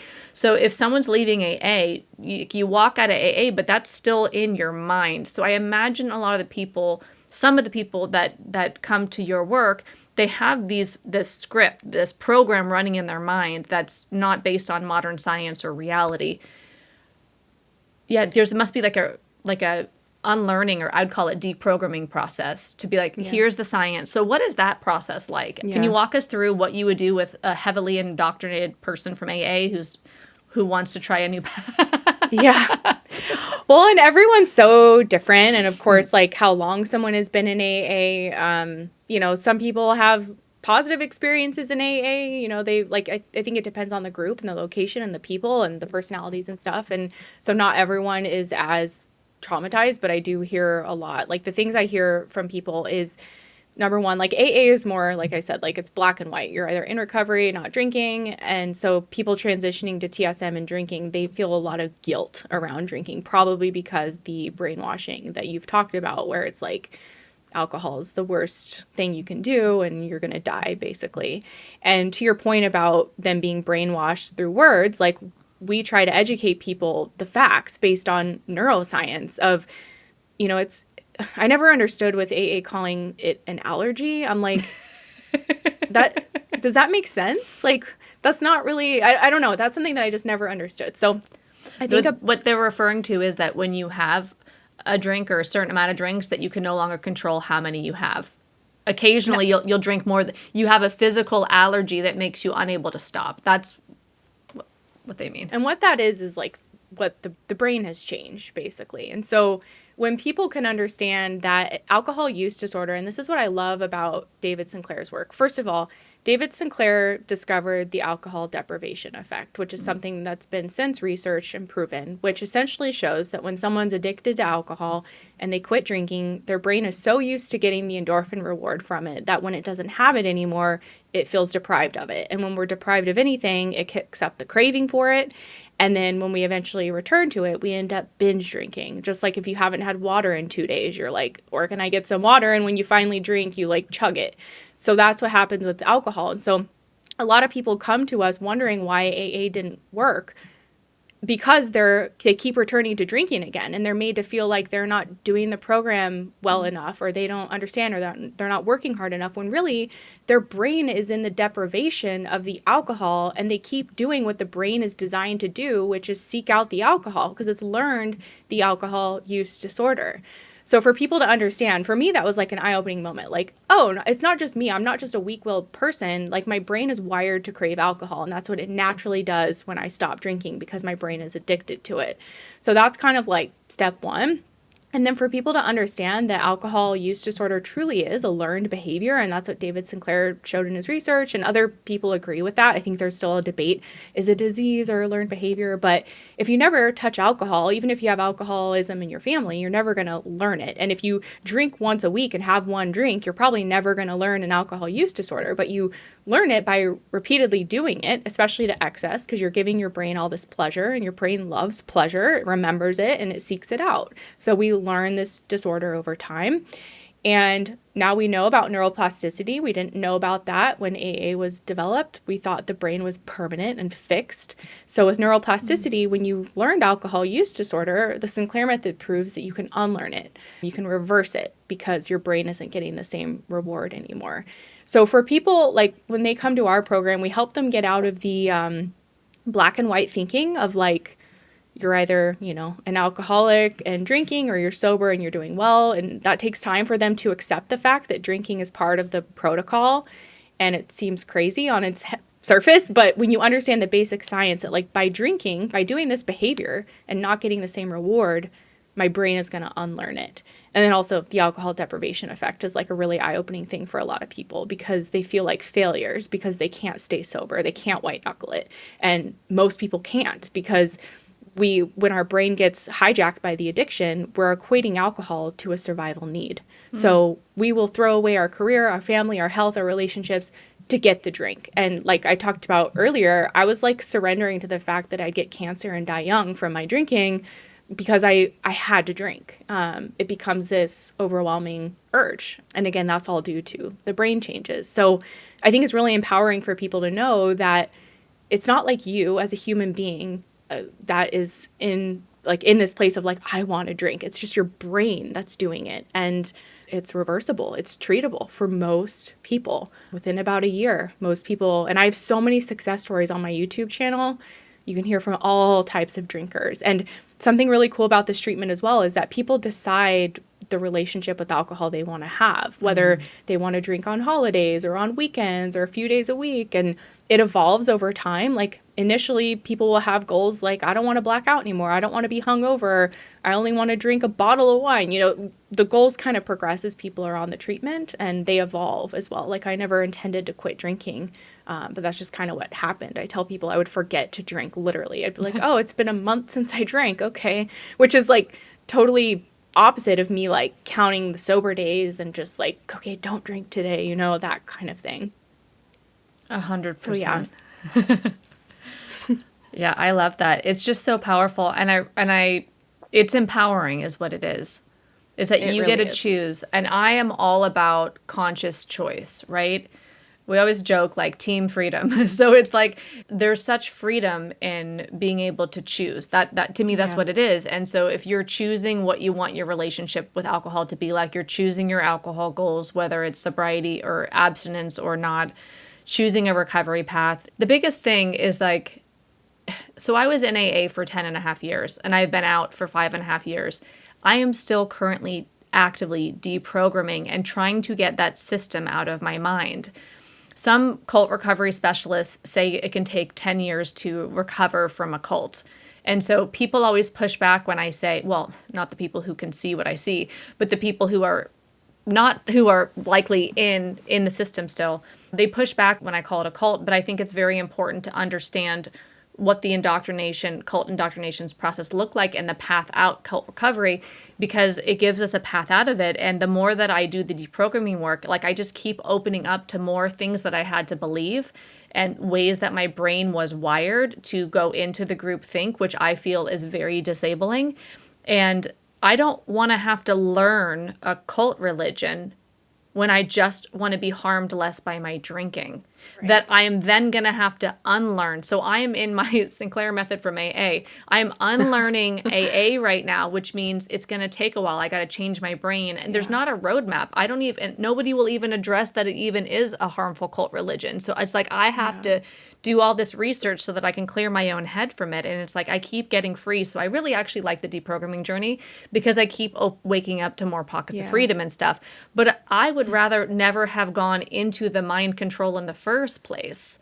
I would have rather have just been at that empowered place where it's like I take a pill before I drink and see if I'm in one of those 78% of the people where I don't have the adverse effects and it actually works for me, knowing that I'm going to need to do it over time, 6 months, 3 months, 6 months, 1 year, different people. And some people it's even 18 months, right? Until they really get like solid. Like those are the outliers on the other side. But like my family member, they right away had instant results of their drinking immediately was in half. And they didn't even notice that they weren't even wanting it, but they just weren't buying it. I know. I'm like, whoa, it's so cool. So, and if there's a genetic component that I think I read in the book, right? That there's a genetic component about if there might be some neurological reasons why it might work for some population, some people more than other people. So I'm like, okay, well, if this family member, it worked for them, maybe it would work for me too. So I just feel even more confident in that. That's my plan B, is that if I ever decided I wanted to drink again, which I don't, I also don't have a desire to drink. But I got to not having a desire to drink by very harmful ideology, by being oppressed by very harmful ideology. So yeah. Yeah, it's I love that you said that you like the deprogramming journey because it's opening up to pockets of freedom. That's like parallel to what Sinclair is too, because as you reduce your drinking, as you see yourself change, as you see yourself have control and get empowered over alcohol, you believe in yourself again. You build this resilience. And again, it's not based on because you're adhering to a certain set of beliefs or anything like that. It's you rediscovering who you are underneath the alcohol hijacking in the brain. And it's such a beautiful experience, back to what I said earlier, when people, they'd still be drinking a lot, but their quality of life was so much better because we see this change in ourselves that would have not been possible before. Even in the beginning, it might be small changes. Like I usually drink a bottle of wine and I drank like one less glass, or, it took me an hour to finish the drink when usually I'd down it in 20 minutes. It's these small changes where we know this would not have been possible without the naltrexone on board. It's this process of like rediscovering who you are apart from alcohol, and we get to decide the relationship we want to have with alcohol. And I would say like if there was the harder part of this treatment is when people have been daily drinkers for a long time and alcohol just touches every part of their life. And like for me, drinking was my purpose. Like it was how I spent all my free time. I didn't really have hobbies or passions. I had a job that I'd kind of get jobs where I could show up to work hungover or maybe sneak drinks on my lunch break and no one would notice. So I was never like super responsible. I mean, I always was responsible at work, but I would have like a low level kind of job. And so through this treatment, we just kind of rediscover who we are. And the people who like struggle with this are those of us who are daily drinkers and don't have like coping skills or passions or hobbies outside of this. But what I love about Sinclair, like I was sober one time 6 months before the Sinclair method, and it was so abrupt and so like overwhelming. And every day I wanted to drink. It was so drastic. And I was just like trying to distract myself. Like, just don't drink today. Like, how can I distract myself and not drink? And I was into a lot of personal development and fasts and cleanses and all of that, thinking that would help. But with Sinclair method, it's gradual. It really meets you where you're at. So if you're drinking 2 bottles of wine a night today, it's like it's going to meet you there. And then gradually you can start reducing, you can start picking up old hobbies, practicing other coping skills. And it's not like you have to figure everything out overnight. But that is sometimes why it can take some people longer, because maybe they're still just very attached to alcohol and it's been a part of their life for years. We have people in our program, they've been drinking for like 50 years. They're seeing progress, but it's like, it really is a relationship with alcohol that we're like, Yeah. okay, we need to change this over time. But yeah, people, even if the progress is slow, people still take naltrexone, because there's like, very rarely do I see like long-term people on TSM stop naltrexone. Like, it's helping them enough, even though results are slow, they like continue on it because they're seeing themselves get their control back, even if it's taking, longer than they'd hoped. What surprised you the most about doing this work? I think one of the big things for me goes back to when I first started my YouTube channel, and I was planning to just make one video to be like, hey, this method's working for me, because there was like no information outside of Claudia's TEDx talk, which is called How I Overcame Alcoholism by Claudia Christian on YouTube. That's how I learned about it. But there wasn't really any real people talking about their experience with the protocol. And so I felt just compelled to share, because I was like, this is changing my life. So when I made that video, I was surprised how many people came out and could relate with what I was going through. And maybe that was like a good thing of AA, I don't know. But just everyday normal people from all parts of the world who had the exact same crazy thoughts I had about alcohol, or the exact same secret behaviors or hiding or all of that. Being able to relate to others, because I felt so isolated in my alcohol addiction. I hid it from a lot of people, though I'm sure it was like very obvious. But even my own husband didn't understand the depths of my alcohol addiction because I hid it from him so well.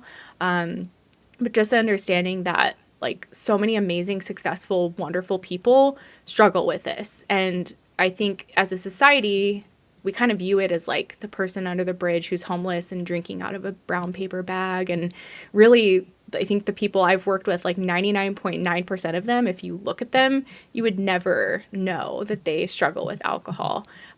So I like in my work, I want to like really normalize this issue. It's not like, oh, you're an alcoholic and you need to kind of be over here and identify as that for the rest of your life. It's like, no, you're a normal person who learned an alcohol use disorder. It can happen to almost anybody and it's treatable. You can unlearn it and it doesn't make you an alcoholic or a bad person. It's just your brain has changed and it's not that big of a deal. It's quite treatable. But yeah, that message, I think we still need to get that out for sure to society because, yeah, having to put that label on as an alcoholic. I remember in the interview I did with the guy, David, who was in AA and then did TSM. He was like, had I known about this sooner, like I would have started treatment much sooner because he thought his only option was AA. So we kind of waited till he hit that rock bottom to like address his drinking. And with TSM, like you can start at any point in time. There's no like severity of alcohol use you have to have. It's like,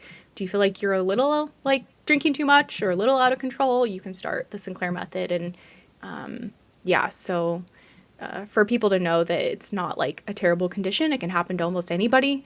A lot of people, probably struggle with alcohol and maybe you have no idea. Because a lot of people I work with, nobody knows in their life or very few people know. I had a woman in our program who she did our program under a pseudonym. I never even knew her real name.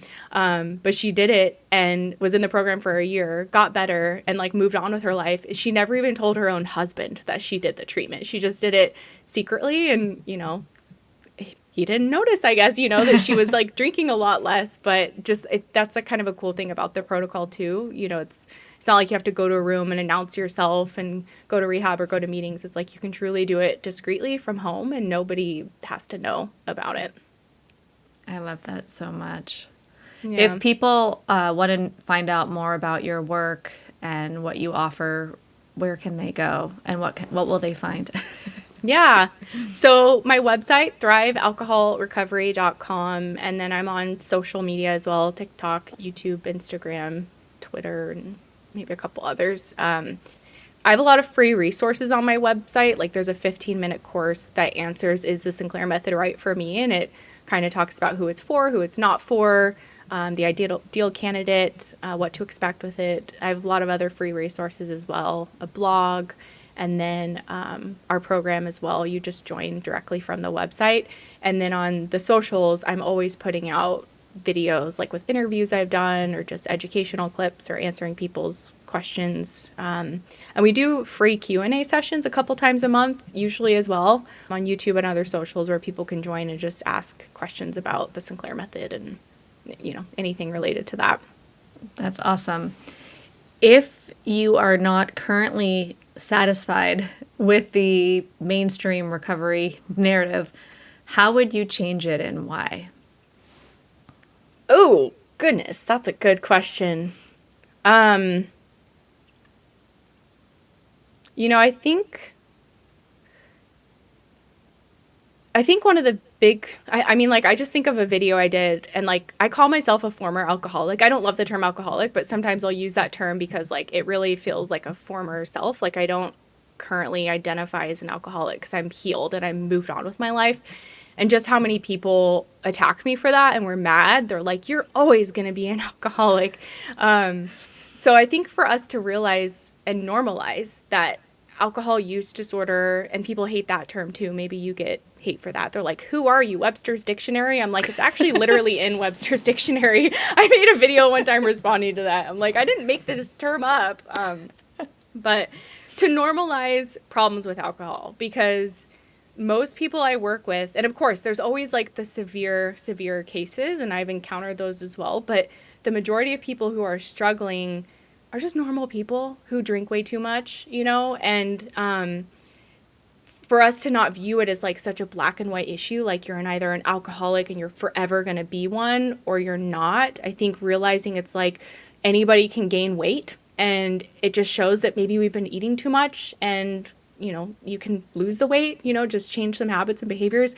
It's almost anyone can develop an alcohol use disorder. It's not that big of a deal. You don't have to put this horrible stigmatizing label on yourself. There's neuroscience-based treatments you can do from home. The Sinclair method, for it to be viewed in that way. I think we still very much view it like black and white, and that it's this horrible condition. So people just stay stuck in their drinking for a long time because they think AA or rehab is the only thing when, naltrexone and the Sinclair method exists. It's still a very underground treatment, even though it's been around for over 30 years. And I think things are changing in that regard, but yeah, for how long it's been around and how many studies have been done, it's very unknown and underutilized. Yeah. Someone just today said, they kind of said this whole thing, you're something to alcoholics or whatever, you're bigoted.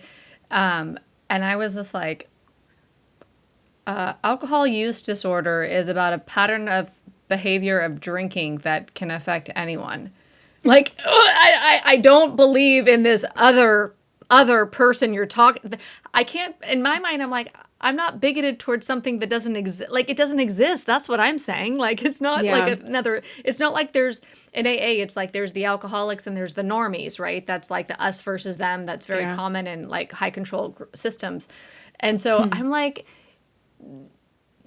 the way that I see it now from everything that I've studied, and I'm not the one who knows all the things, but what makes sense to me is that anybody can develop an alcohol use disorder. It's about how often you drink, and some of us are going to be more susceptible to it. When I was assessed as ADHD and I looked into, I had my genetic testing done, I had family members' genetic testing done, I can kind of see where I think that is, and who it's, without naming names here, I'm okay. And then when I started looking deep, I'm super geeky. I started looking deep into genes and alcohol addiction and ADHD and all these things. It was so much overlap, and I'm you know what? I think that I really relate to this concept of a dopamine deficit that is associated with ADHD, and so that I'm seeking dopamine at a greater level than typical brain, let's call it. And I hold all this loosely because I'm not going to fit myself into a label when the brain can change.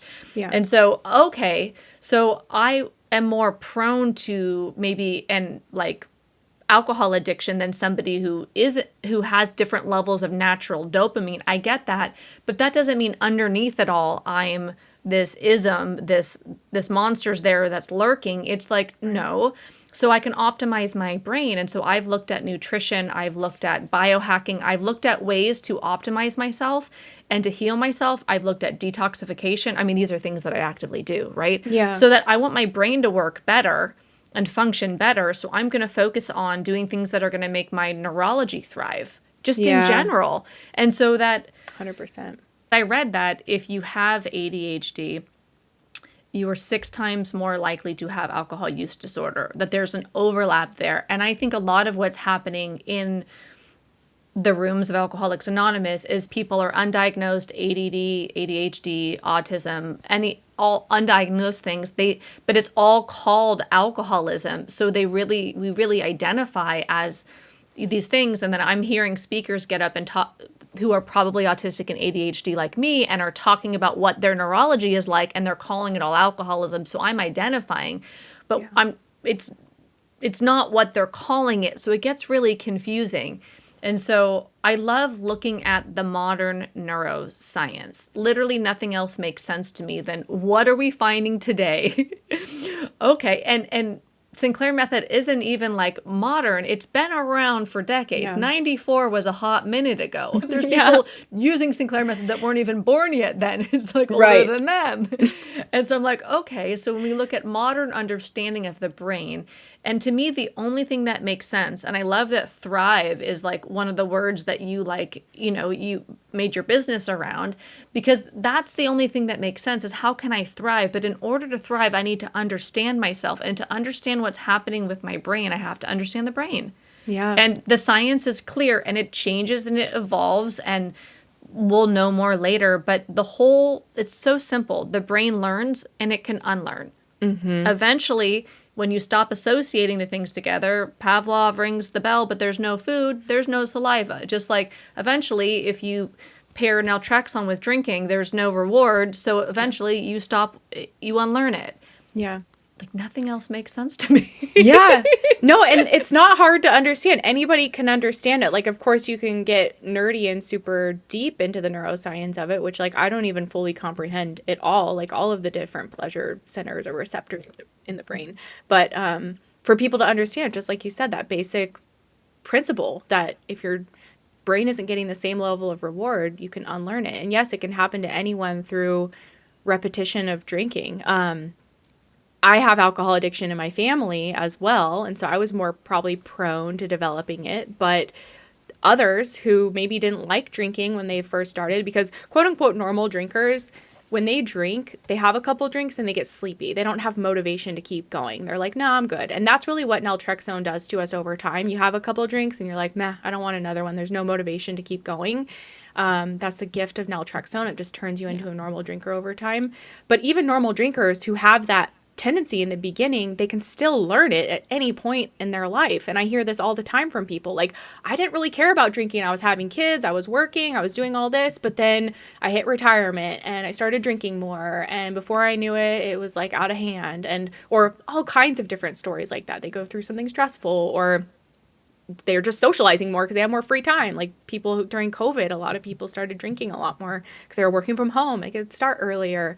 So it's not something that like discriminates or only affects a certain population of people. It can truly happen to anyone. And I think if it was just normalized that this is a common condition that can happen to almost anyone, and there's ways out of it. Even I've heard doctors talk about using naltrexone as like a preventative. Like if someone knows they have alcohol addiction in their family, maybe they start taking it when they start drinking just to prevent them from ever going down that path. So I'm really curious where it's going to go with the future. Like I've gone to some addiction conferences, and all of them that I've been to, and I think this is true for the majority of them, whether it's a DUI court conference or just addiction treatment, it's still 12 steps AA, abstinence based. They like say they want to embrace alternatives, but nobody's really on board with it there. And I asked this prominent addiction doctor at a Palm Springs event like 2 years ago, and he's like, "Oh yeah, we've known about naltrexone since the 80s. We just think abstinence is best." And he like walked away. Like the medical community, surprisingly, not all of them, but a lot of them that I've encountered, they just don't care really. They're kind of on to the next shiny thing, or maybe they don't really understand how powerful naltrexone is. And so my medical advisor at Thrive Alcohol Recovery, his name's Dr. Volpicelli. He's been researching this medication for over 30 years. And he really sees that it's going to be this grassroots movement of people like me and you and others just talking about it, because more and more people are demanding it from their doctors.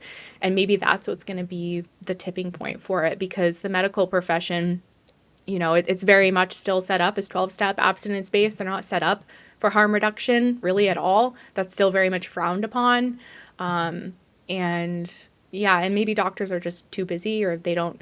I think a lot of them don't really understand like how powerful naltrexone is and what it can do over time to the brain, and maybe what it's like to have an alcohol addiction. Because people come to me all the time, "Oh, my doctor just told me I need to quit drinking." It's like, why didn't I think of that? Like, duh, but it's so much more than just quitting drinking. My goodness, they don't understand what it's like to have a brain that's hijacked by an alcohol addiction. Yeah. And I'd say most of them don't understand how harmful 12-step ideology is. That the system itself is harmful, regardless of any individual in the system. It is so interesting. Oh, and the propaganda, right? Because it's always like all the movies, all the TV shows are always showing if someone has a problem with alcohol, they're talking about going to a meeting. Even if they don't say AA, which a lot of them do, they'll talk about meeting, sponsor, all of that. Rehab. So it's just so embedded into the society. Yeah, rehab, all of that. I was going to ask you a question, and then you basically started saying it. I'm like, we're on the vibe because I'm curious. And you mentioned it. My curiosity was, knowing everything you know now, at what point in your drinking career, also knowing that your father or your family has a history of alcohol addiction, at what point in your life, if you could go back, would you have initially taken naltrexone? When you actually did, or would it have been a different point? I love that question. I have like chills right now. Because let's see. So I was someone who didn't really, I didn't love to get drunk, honestly, when I first started drinking in my teenage years. I started when I was like 15, and I would like get really drunk, and I hated hangovers. And so then I wouldn't drink for a long time. And I did that for a while. And then I dated somebody who was actually Muslim, and they like did not drink. And so I kind of stopped drinking for a while. I wasn't addicted at that point. But then at the age of 21, I got into a relationship with someone who was a very heavy drinker, and I was like, oh, like, let me see what this is about. And I took on my own heavy drinking, not really realizing how addictive alcohol was. I had that view that like alcoholics are like other people. It doesn't happen to me because I'll be more disciplined, or I just won't let that happen to myself. So I started drinking at 21, thinking that it was going to be a phase. And then a few years into that, partying, when I tried to take a 7-day break, I was shocked at how difficult it was, because I just was obsessing on drinking every day. And that's the moment I realized, oh my gosh, I think I have a problem. I was probably like 23 or 24. I probably would have started naltrexone then, because that's when it first hit me that I had a drinking problem. And that kind of started years of me like, I went to Buddhism retreats, I did fast cleanses, personal development workshops. That's when I dabbled in AA a couple times, but it was literally a church basement with like some older men in their 60s. And I was like, I don't think this is going to help me. Who knows? Maybe if I would have stuck around, it would have been like you and hardcore AA. I don't know. You could have come with me to Bill's grave, and we could have cried together while doing the Lord's Prayer. Oh my goodness. But I would have started it years earlier. Because I tried to control and quit my drinking. So for years. And I couldn't until about the age of 29 is when I went on the Sinclair method. And I was on it for a year, and then quit drinking after about like 16 months after the first time I took the pill. And again, it wasn't a plan to quit. I just went 4 months without drinking, and I was like, I guess I'm not drinking anymore. But yeah. Awesome. Yeah, because when I think about it, I think that like in my own life, when would I take it? Because I could have taken it a lot earlier than when I actually got sober. If I knew that I could have taken a pill that would have potentially helped lessen the intensity of my consequences of my drinking, because I Yeah. didn't want to get sober. Although, like you, I might have wanted to get sober or found myself sober, maybe accidentally tripped into sobriety or Yeah. abstinence. But I would have taken it, I would say, when I was 23, I think, like right around my 23rd birthday, 22, 23. That's when I knew I had a problem with alcohol. And I didn't get sober then, but that's when I knew, and I was like, what do I Same. do? And so I didn't want to go to AA. I thought AA was a cult religion before I ever went, and for alcoholics, and so I didn't want to be any part of that. But if I had started taking naltrexone, doing Sinclair method at that point, it would have completely changed the trajectory of my life. Trajectory. I can't even say that word right now. I would have been out of a lot of harm's way for sure.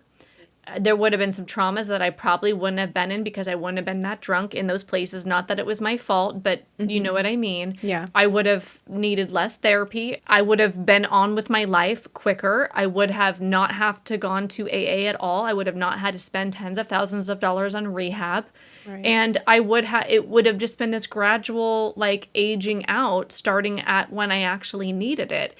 And if that had been promoted in shows, like I just saw a clip where in 90210, Dylan McKay, I don't know if you ever watched 90210, but it was super cool when I was little. And like Yeah. Dylan McKay was like the cool guy. He brings Brandon to an AA meeting at their school, like after hours, right? And they're all saying, I'm an alcoholic and stuff. So I saw that when I was a kid. So I was already indoctrinated into 12 Step is the Way when I was little. But if I had watched that same movie, oh, it's going to make me like emotional. And instead, Dylan took Brandon to the doctor to get naltrexone prescription. And they talked about this pill's going to make you want to drink less. Like, you just had a DUI, you just ended up in jail. Like, this pill might not work right away. And they talked about that. Yeah. How would all of our lives be different? You know what I mean? Yeah. Not hating on 90, but like, I mean, it's the propaganda for me, because that's how we get into our minds that 12 step is the way. And Yeah. I hadn't even thought about that before we talked about when you first recognize you have a problem with drinking. That could be a time for Sinclair method versus when you're actually at your rock bottom needing to get sober kind of a thing. It Yeah. just seems much more compassionate. Yeah. And so much harm prevented. Like, I mean, I believed abstinence was the only way because that was kind of what was told. That's what my dad did. Also, like the messaging in movies. I remember my first time like looking up local AA meetings because I didn't know anything else. But if everyone knew, even just, hey, there's this medicine that can help you drink less, for them to have that first thought, it doesn't require abstinence, and it's generic, it's not addictive, it's cheap, like it's widely available. It's Yeah. yeah. Yeah. That's why I think like I've just been on fire for this treatment. Like, and I think just seeing the successes I continue to see, like we have a counselor in our program who he worked in traditional rehab for years. He's in Scotland. And he just would see failure after failure of people like dying or coming back again and again and just not getting better. And when he first learned about the Sinclair method, he was like, that's a crock of BS. Like, he just thought it was ridiculous. And it took him time to warm up to it.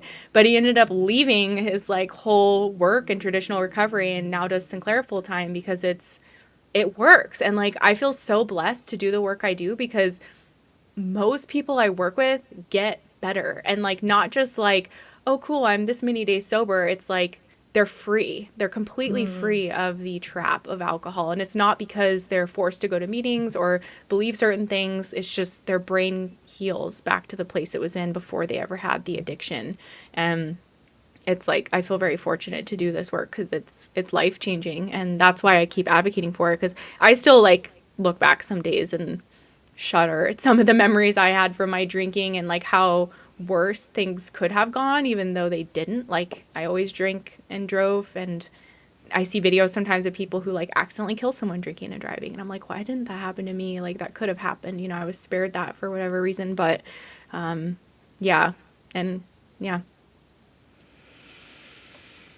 Yeah, this has been such a Totally. great conversation. Like, it's yeah, I hope this information, I know it can be controversial. I don't know. How do you think your audience will receive this? Are they open to this? I guess because they're coming out of AA, or yeah, what do you think? I think if I had to think about what a deconstructor, what a AA deprogrammer would think, I think generally we're very open to finding information from multiple sources, right? So after having been locked into one system for so long, and like to me, it's like stuck on stupid, right? AA literally deactivates critical thinking. It's unsafe. You're conditioned to feel like trusting yourself and critically thinking is unsafe. You get rewarded with community and belonging if you abandon yourself, your thoughts, and you go with the group think. So if you parrot the ideology, you get love, right?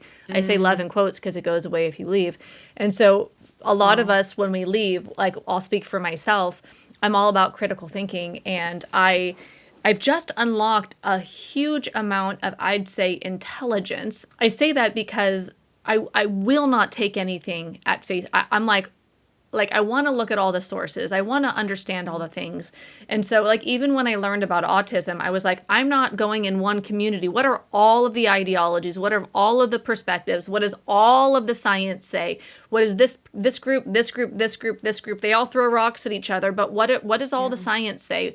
The science that I don't want to read and the science that I do want to read, right? And so I think a lot of us are in the same boat when we leave a high control system. We want to look at data, we want facts, we want science, we want multiple sources, we want multiple opinions so that we can make our own decisions. And so we're open-minded and questioning everything. I feel like that's one of the gifts of sobriety from AA. If you will. They talk about the gifts of sobriety. The gifts of getting sober from AA cult religion is like this open-mindedness, but this skepticism, like, huh. So when I looked at Sinclair method, I immediately like made a video about it. I immediately went to one of the meetings online, and because I was like, oh, bro, like, why was this a hidden? Why am I learning about this now? I'm 16 years sober now. Not that I'm counting anymore, but just for reference, I was 15 years sober at the time. Like, why am I just learning now about? I had heard of it, but I never actually read the science on it. So reading the book, The Cure for Alcoholism, reading about David Sinclair's research, looking up some of the papers. I love looking at scientific papers.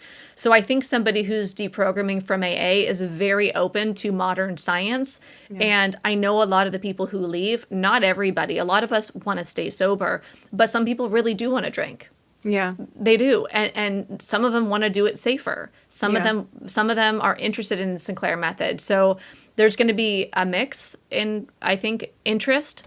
To me, empowerment is like knowing what the options are and then having the power to choose. It's not being forced into one way. So me wanting to talk with you, I wanted to talk with you anyways because I love your work, but I want this kind of conversation to live, to exist.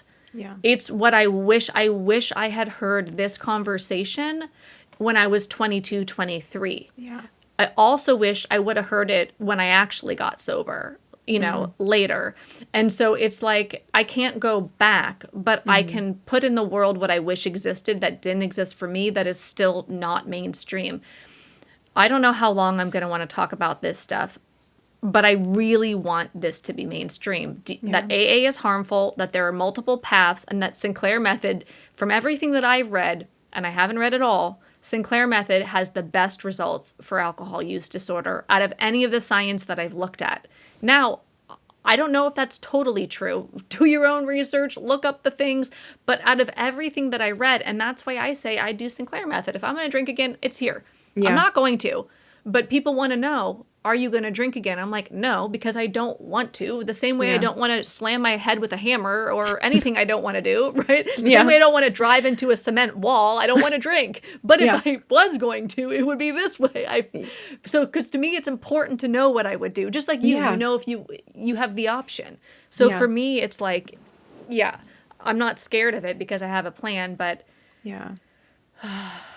I just lost my train of thought. Just rambling, passionate. Yeah, I wish what was mainstream, what was most effective. Yeah. Not had the most propaganda. Yeah. I know. And And I mean, I'm like, maybe something better will come along, even better than the Sinclair method. Some people are even talking about how like the GLP-1 medications are helping some people.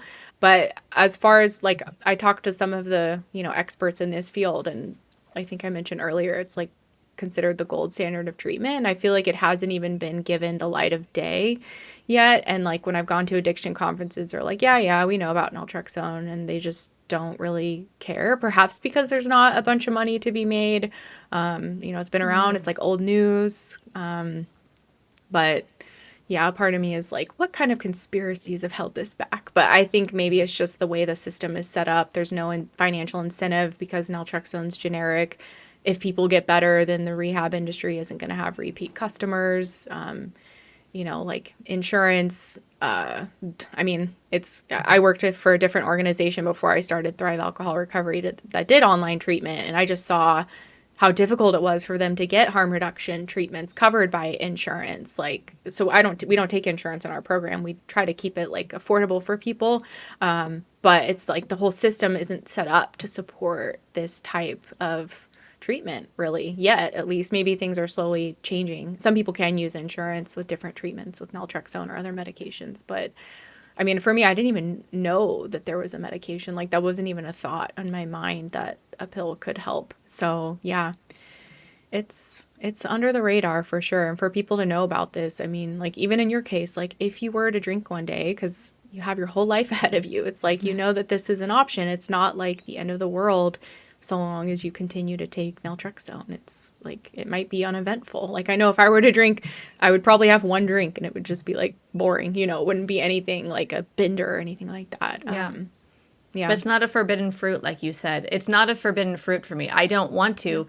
But even if I did, I would do it. I would do it a safe way. Yeah. And I'm not under the delusion that if I were going to drink and start with naltrexone, that I wouldn't have a hangover, that I wouldn't have a consequence, that I wouldn't drink more than I wanted.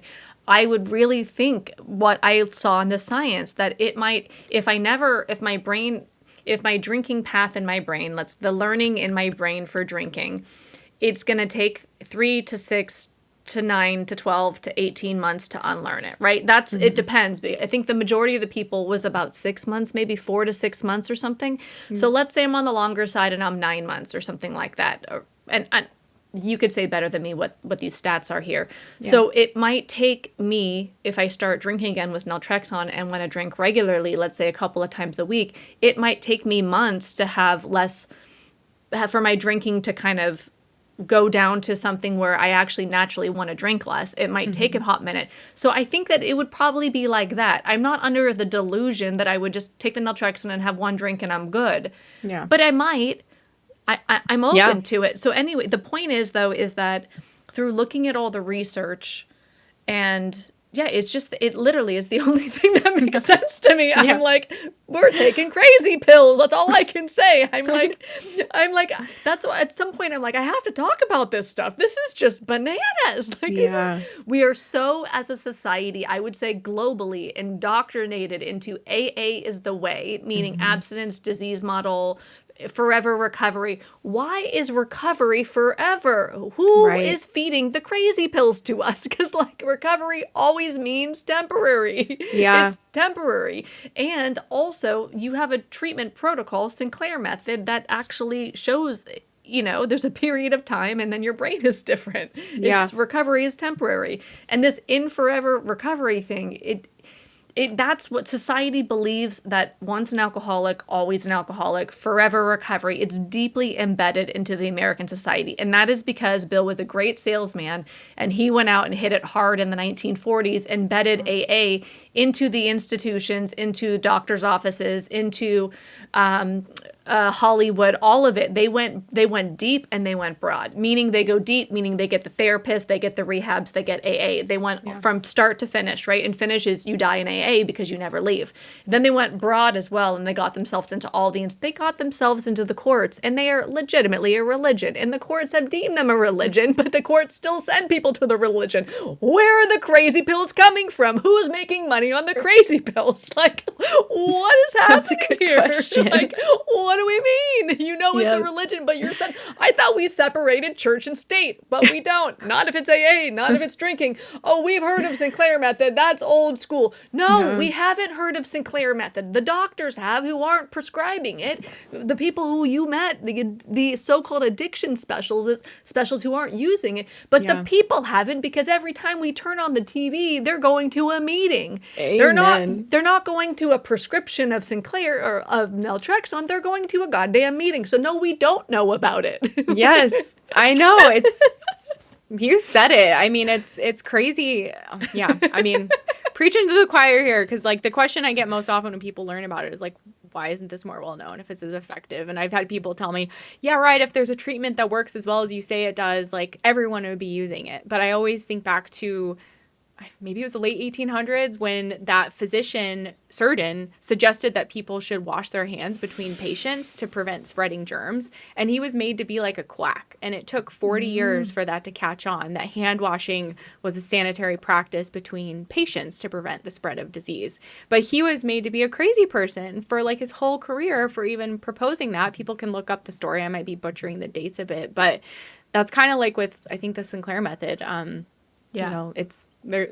Even Dr. Volpicelli and Dr. Sinclair, they worked together back in the early days as like colleagues when naltrexone was first being researched. And they told Dr. Volpicelli, again, our medical advisor and naltrexone expert, he's told me he was kind of made out to be a quack. And he's knocked on the doors of the researchers, the educators, the insurance companies, the doctors, and he is like an expert on this treatment. He's an addiction specialist. He's a psychologist. He's done the research. He's seen the results of his patients, and they don't even believe him. So it's like, yeah, the enthusiasm around this hasn't been very much. But it's only like once people get on the Sinclair method, like they become so passionate about it and they want to find a way to pay it forward, even if it's like, you know, telling their story on my channel, or they give someone the book, or they just talk about it because they're like, it changed their lives. And, you know, not necessarily in a cult-like way like AA, but just, you know, it's just like, yeah, it didn't take over their life. It changed their life. And they move on. Like, that's what happens. People get well, and then they just move on with their life. They're not labeled that,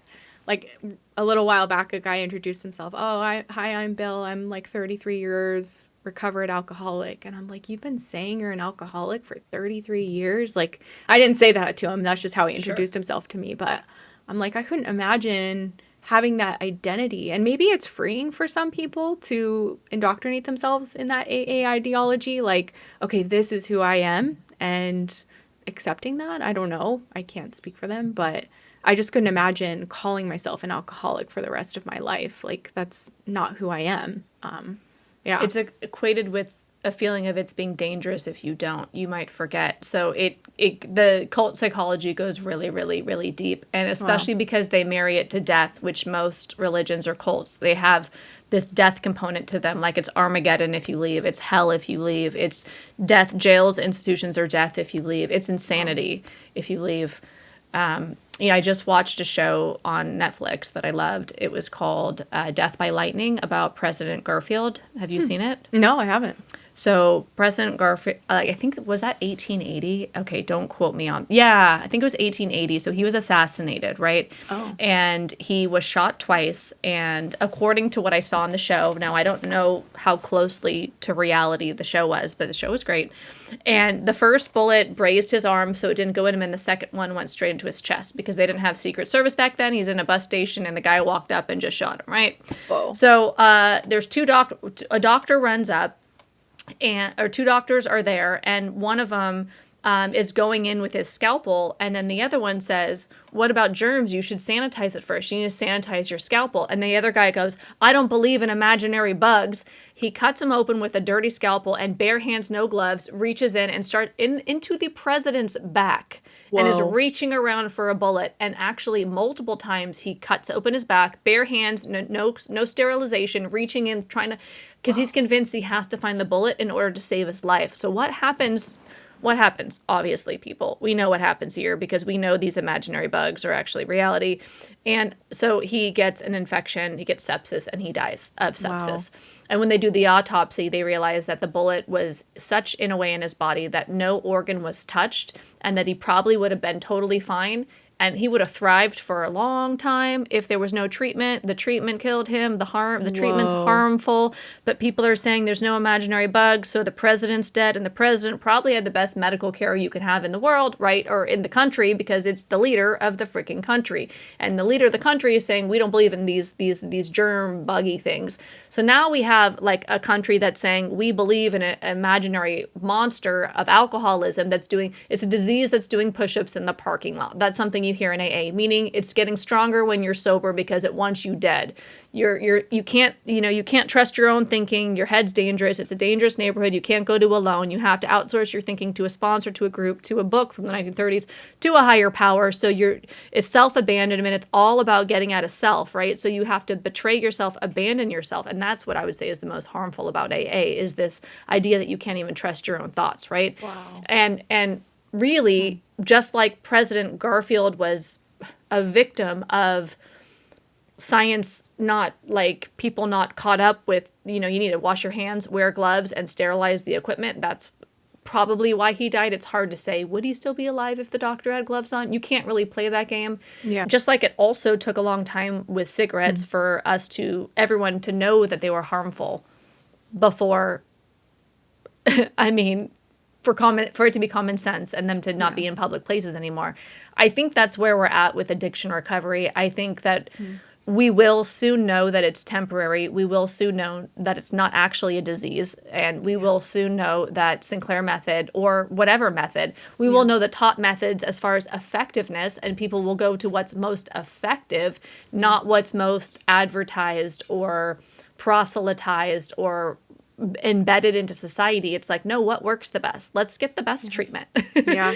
And at that moment, Sinclair and whatever else is in the top, because no matter where I look, Sinclair is like, 78% stands out in my mind for what was in that book. Am I correct on that That's stat? correct. Yeah. Yeah, and the 20, because people, when they start, they always have this fear of like, am I part of the 22% it's not going to work for? And in the book, Dr. Sinclair talked about essentially the 22% being people who potentially learn the alcohol use disorder another way, which like I haven't personally really encountered that. Dr. Volpicelli talks about, some people who may not respond as well to naltrexone are those who are using it primarily for the sedating effects. So people who are using it to cope or to go to sleep or numb out, like they may not respond as well. But I still see people in our program that drink for that way. A lot of people drink for both like sedation and euphoria, but even still I see people respond well to naltrexone. It might take them a little longer. So personally, I'm not super clear what David Sinclair meant about like the 22% who've learned it in a different way. The people I see it not work for is those that aren't able to take the medication because they're looking to get drunk. They want that familiar buzz that naltrexone kind of blunts, and they're just not committed to taking the pill in the way that needs to be taken. For those people, Vivitrol might be better, but that's not exactly the Sinclair method, but it does work for some. For other people who have the side effects of naltrexone and just can't tolerate it because it makes them really queasy. But to like say exactly what makes someone part of that 22% that it doesn't work for, I don't know exactly what that is outside of the things that I just mentioned. It works for most people. Like with time and consistency, most people get better. And it's like with anything, sometimes parents reach out to me and put their children in our program. And by children, I mean like teenagers, people in their 20s, but they're their kids. And oftentimes the kids don't want to get better, even though they can drink, they can take the pill, their parents paying for the program, all of that. It's not going to work for them if they're not like invested in their own healing and recovery. So maybe that is a factor when I see Sinclair not work for people as like another thing. But, if someone is like in a place where they're like, yeah, I want to drink less, like I'm sick and tired of drinking too much, or I want to be more of a normal drinker, most people it works for most people. But 78% is what he showed in his research. And one of our doctors that we work with at webdoctors.com, that's his website, but he's been using the Sinclair method on like more than probably 2,000 patients by now. And he's told me one time, I think it has almost 100% success rate if someone takes the pill correctly. Now that's just his anecdotal, but he's worked with so many people where he thinks it works for most people. If they're doing it correctly. That makes a lot of sense. Doing it correctly and giving it time to work. Because, like I said earlier, I think like so many people I've talked to have started on the medicine, they didn't have realistic expectations and they hadn't seen a big change in a month or two. So they stopped the medicine, or their doctor had them taking it in the morning and they were drinking at night. And by the time they were drinking, they didn't have any medication in their system, which makes it not very effective. So yeah, I think for people to know, that's why we say give it a year. Some people might be pleasantly surprised and get there in 3 months. Some people might take 18 months, 2 years, but it's not like nothing's happening during that time. Typically people are seeing really encouraging changes. And some people do see a massive reduction in their drinking right away, where it's almost like, oh my gosh, this is a miracle pill. But typically what I see happen is that's kind of like, we call it the honeymoon phase. And then the drinking can creep back up again because the brain is kind of knows now what to expect with naltrexone. So it's trying to like drink around it. But that's where what we work with a lot in our program is like the mindful drinking, the habit change, coping skills, and kind of the other 50% of it. Because sometimes people assume that because I'm suggesting naltrexone that like I'm saying you don't have to do anything else. They're like, well, how is someone supposed to heal or, understand why they're drinking? And I like, it's not mutually exclusive. Just because someone's taking the medication doesn't mean they're not doing the other work. What naltrexone does is it makes that other work so much more possible, because I remember when I was trying to quit drinking, I tried talk therapy and I just wanted to drink the whole time. And like talking about, like, I'd leave the session and be like, I just want to drink, or like that craving, that obsession was always there. With naltrexone, when you get to a place where you're like, I don't feel like drinking today, well, what else am I going to do? To genuinely not want to drink, that opens up the mind in a way that, like, I didn't realize how much I was obsessed with alcohol until naltrexone started to work and that craving started to quiet down. And I was like, oh, I haven't thought about drinking today. This is crazy. When usually I'd be like planning my evening drinking like at 11 a.m. while at work, or be like, can I sneak a couple shots at lunch? That was a normal thing for me. Yeah, to get to a place where you're just indifferent, you don't feel like drinking, it's freedom. Like, that's the best word for it, I think. Yeah. That's why I would tell my former self, at least currently, I'm always evolving, right? Yeah. I would tell my 2009 getting sober Kirsten self, naltrexone for alcohol, or Sinclair method naltrexone for alcohol harm reduction, therapy for unresolved trauma, and SMART for meetings and coping skills. Like, if I look back now, I needed therapy then. I did. I had some underlying things. I needed coping skills aside from alcohol to regulate my nervous system and understand how to just be in my skin, like learn how to be comfortable in my skin. And I needed some form of community, as well as like the naltrexone then changing my brain. Yeah, I do think that there is a community piece that's really important. There are a lot of elements that can help. That a pill isn't just going to do everything. That I think that I probably would have needed some more support along with that to look at my trauma and then, learn some coping skills.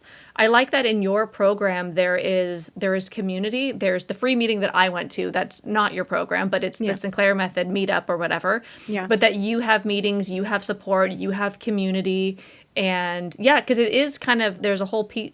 You're making a huge change in your life. You're changing your relationship to alcohol. There's the neurological piece, but there's the social piece. There's the dysregulation piece. There's a lot of, and There's so much. Yeah. It's like, as we start on naltrexone, I think we start to see how many areas alcohol really touches in our lives. And often we have people join our program who are like, oh, I got the medication. I was going to do it on my own, but I realized like a couple months in, I needed more support. And I think I did the same thing when I went on naltrexone. I was like, cool, this pill's going to help me drink less, not really realizing the can of worms I was opening by starting naltrexone and like, oh, I drink every day and black out almost every day and never have alcohol-free days. Like, of course, there's going to be things to unpack and that's going to come to the surface because I'm not numb every day. And so, but again, this treatment meets you where you're at. So if someone just wants to start the pills on their own and not tell anyone, like, that's you. You do it. And if you realize you need more support, then you can address it at that time. It's, And who I am now, if I were to choose to drink, which I literally cannot imagine that I would ever choose to drink. But if I did, just playing out all the options here for anybody who's looking at their own options and choice, if I was, I would just take the pill and drink. I wouldn't do anything else. I've resolved the majority of my childhood trauma. I learned coping skills. I've learned how to master my emotional world. Doesn't mean I don't have feelings all the time. It means I know how to be with myself and comfort and soothe myself naturally with my breath, with mindfulness, with my techniques that I do. I'm also, like, in general, like, way more healthy because my whole life is different, right? I've learned about the brain. I do like these biohacking things. Like, I like red light therapy, and I have all this, whatever. My nutrition is on point. My supplements are on point. I eat in a way that supports my brain functioning and stuff. So if I was going to drink again, it would just be me and the pill. I wouldn't need Right. that, because where I'm at now. But when I was getting sober, or when I was 22, I would have needed different things, because I wouldn't have, like, I didn't know how to cope without alcohol. Alcohol Right. was my hobby. It was my coping skill. My community was centered around alcohol. And then not drinking was centered around AA, right? Like you said, it meets you wherever you're at. I think that's so true, because Yeah. I wouldn't need all that now. Yeah. And that's the thing, like talking about people going from AA to TSM, one advantage people sometimes have is that they have had chunks of sobriety. So they have those coping skills and life balance and things they like to do apart from drinking. So they come to the Sinclair method with that, compared to someone who's been a daily drinker for 30 years and never done AA. They've got more habit work to do for sure. Sometimes I see people come from the AA program and they've just kind of been white knuckling it the whole time. And they come to TSM and maybe they kind of give themselves permission to drink, like kind of like as much as they want to, as long as they're taking the naltrexone. And as a coach, I don't want them to like stay there long term. But at the same time, I'm kind of like, there's stuff to be learned here. If you're like compliant with the protocol and you're taking naltrexone, but you're drinking too much, it's kind of like, I mean, the alcohol deprivation effect is real. They're kind of making up for lost time of just white knuckling it, but trusting that even if all they're doing is taking the pill, that's still doing the work in the brain, and the behavioral part is going to catch up to it, and we help people work through that. But that's kind of like the two scenarios I see where people come with these skills that maybe daily drinkers who haven't had AA, they don't have. So that's one benefit of folks who've had like AA or other chunks of sobriety under their belt. But then sometimes it is like, oh, I can drink again. Like all I have to do is take this pill. And yeah, they might like go on a bit of like a heavy drinking period of time or something when they start the protocol. And that's what happened to David, who's on my channel. He had that as part of his Sinclair method journey for a period of time. But again, like for most people, the medication works better and better the longer they're on it. So a lot of people get to a place where they're like, I just don't feel like drinking, or I can stop sooner. And so those changes kind of give them more autonomy to choose to do other things because their brain is healing. I love it. I am all about understanding the brain and optimizing it. So this has just been such a treat. Is there anything that we didn't talk about today that you want to say or share or point out, or? Just for people to be their own advocate in their recovery journey, wherever they're at, even if you're trying naltrexone, if you're going to go to your doctor and ask them about it, like there's a lot of media about it now. You can look up studies, like bring in a couple things to talk to them about it. If your doctor says no, just continue to advocate for yourself. I feel like we understand our drinking best. Like nobody understands our own relationship with alcohol better than we do. And so, if you believe Sinclair method would work for you and you want to try it out, like consider it. And, for a lot of people, there's nothing to lose by trying it out. But I think ultimately just be your own advocate, because unfortunately a lot of people in the treatment world or the medical field, they're not aware of like these alternative treatments, and they might try to prescribe something to you like AA or, going your way to rehab or detox that may or may not be beneficial. So just being your own advocate, I think, is something that's important. And realizing, again, like we talked about, this can happen to anyone. Like it's not a reflection of who you are as a person. Like it's just a function of what can happen in the brain. Brain changes essentially. But it doesn't make you a bad person or an alcoholic or a failure or weak-willed or anything like that. It's just your brain has changed. It can happen to anyone, and it's reversible. Yeah, I love that. It's like the dog is salivating because we rang Yeah. the bell when we gave him his food. So he thinks the food is coming. It's just he learned the food's coming. It's not a bad dog. It's not a diseased dog. The dog's not going to die. He just thought food was coming because he heard the bell. And before, every time he heard the bell, there was food. That's it. Yep. He learned it. Exactly. And I don't know if you know, but a new book just came out about naltrexone and the Sinclair method called Drink Your Way Sober. Ooh. It's by a journalist her name's Katie too, but Katie Herzog. She's kind of a well-known journalist who slowly went public with her story of using naltrexone and the Sinclair method, but her book literally just came out a few months ago. It's on Amazon. I think she mentions me in it, but it's not like my book or anything. But it's a great read because she's just an amazing writer, and she really brings this like humorous and educational lens to this treatment. And yeah, it's a great read. So I would recommend. And she's also done a lot of podcasts recently, so you can check out interviews with her on YouTube or podcasts as well. I love that. I think that's literally what I called my video that was about Sinclair method, or that might have been the thumbnail title, because it just makes sense. And that might have even been in the Cure for Alcoholism book. I don't know. That's what it is. Drink your way sober. It sounds crazy, but it's also like wait, what? And it's true. I mean, that's such a good,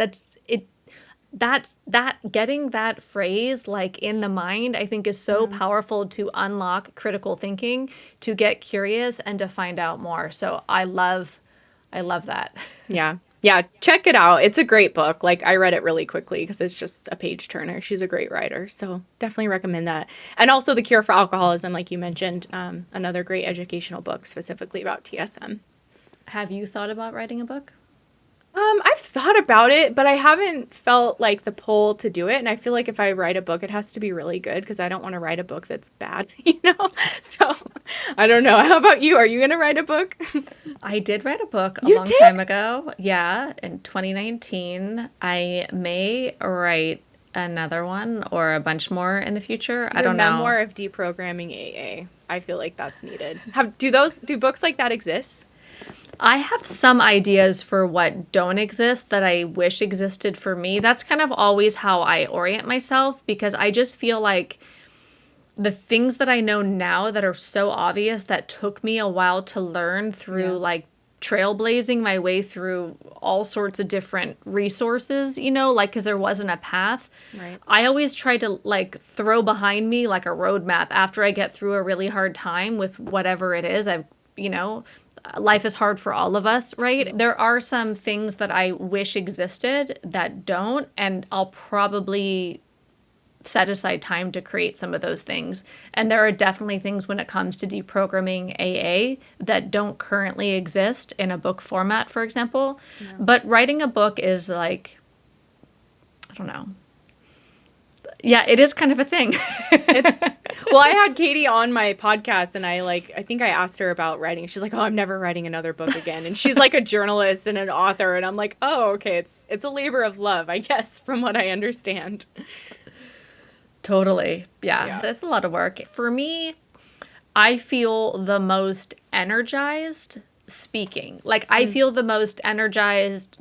Like this is energizing for me, seeing what you think, and then the ideas that pop up into me, and having new thoughts that I haven't had before we had this conversation. And I'm going to leave this conversation kind of like a new person and stuff. And I guess I do like writing too, but I relate with that though. Like I love verbally chatting with people. Like I love doing podcasts, and like I host groups in our program, and I love one-on-one sessions as well. It's maybe my preference, but maybe one day I'll write a book. Let me know if you write a book too. You do a really good job with your videos. You're very articulate and clear and relatable, so it's easy to watch your content. Thank you. Yeah. I thought about it all a long time before I ever said anything. I didn't think I was ever going to say anything. So by the time I was ready to say something, I was really clear. Yeah. Plus, anybody who said, people would be like, "You're going to drink in a couple years." I'm like, yo, bro, it's been 5 years since I left those, so that's wrong. It's already been a couple of years because I didn't just leave. Like, no, I'm 5 years sober from AA. Yeah. I get that comment all the time too. They're like, "You're gonna relapse." I'm like, "Okay, thanks." I'll keep an eye out for that. I don't even use the word relapse anymore. It's like this shame-based, fear-based system. Like, no. Yeah, I know. Never. It's never helpful when you're falling forward into a journey, learning something new, and you're like the kid who's learning how to walk and keeps falling. You don't count from when they last fell about when they walked. They're just, you're evolving into something else or a big goal, whether it was in a business or anything. It's like you're gonna stumble and pivot and figure it out, and then you're a new person and things are different. And Yeah, I did this whole video when I turned 16 years sober in September this past year with somebody who turned 26 years sober this past September. I had a little Sweet 16 banner on. It was my Sweet 16 birthday party, TR, the whole thing. We did like a whole birthday party Zoom podcast. And the point of the podcast was to deconstruct sober time together. And by the end of the podcast, we both realized it's bananas. It means nothing. It doesn't mean that we're better or superior or we know more, or it doesn't mean anything. And also, I don't know when I last had a soda or any other habit that I quit. I never counted because it didn't matter. It didn't mean anything about my value. So the idea of relapse, even, it's like, I just don't even agree. I don't even use that term. I do like recovery still, and I do like in recovery if we understand that it's a finite period of time. For me, I don't like alcoholism. I don't like alcoholic. So I've really taken all the language that I learned, not just in AA, but in the recovery space. And I've really critically thought about what actually feels right. How do we look at other habits that we change, even if they're extremely destructive habits, like alcohol was for me? It's like, I don't know, like when I was learning how to run and I was training to run a half marathon, like, some days it didn't do as well as others, or you know what I mean? It's like, did I relapse if I couldn't run as far or as fast or whatever? It's like, Yeah.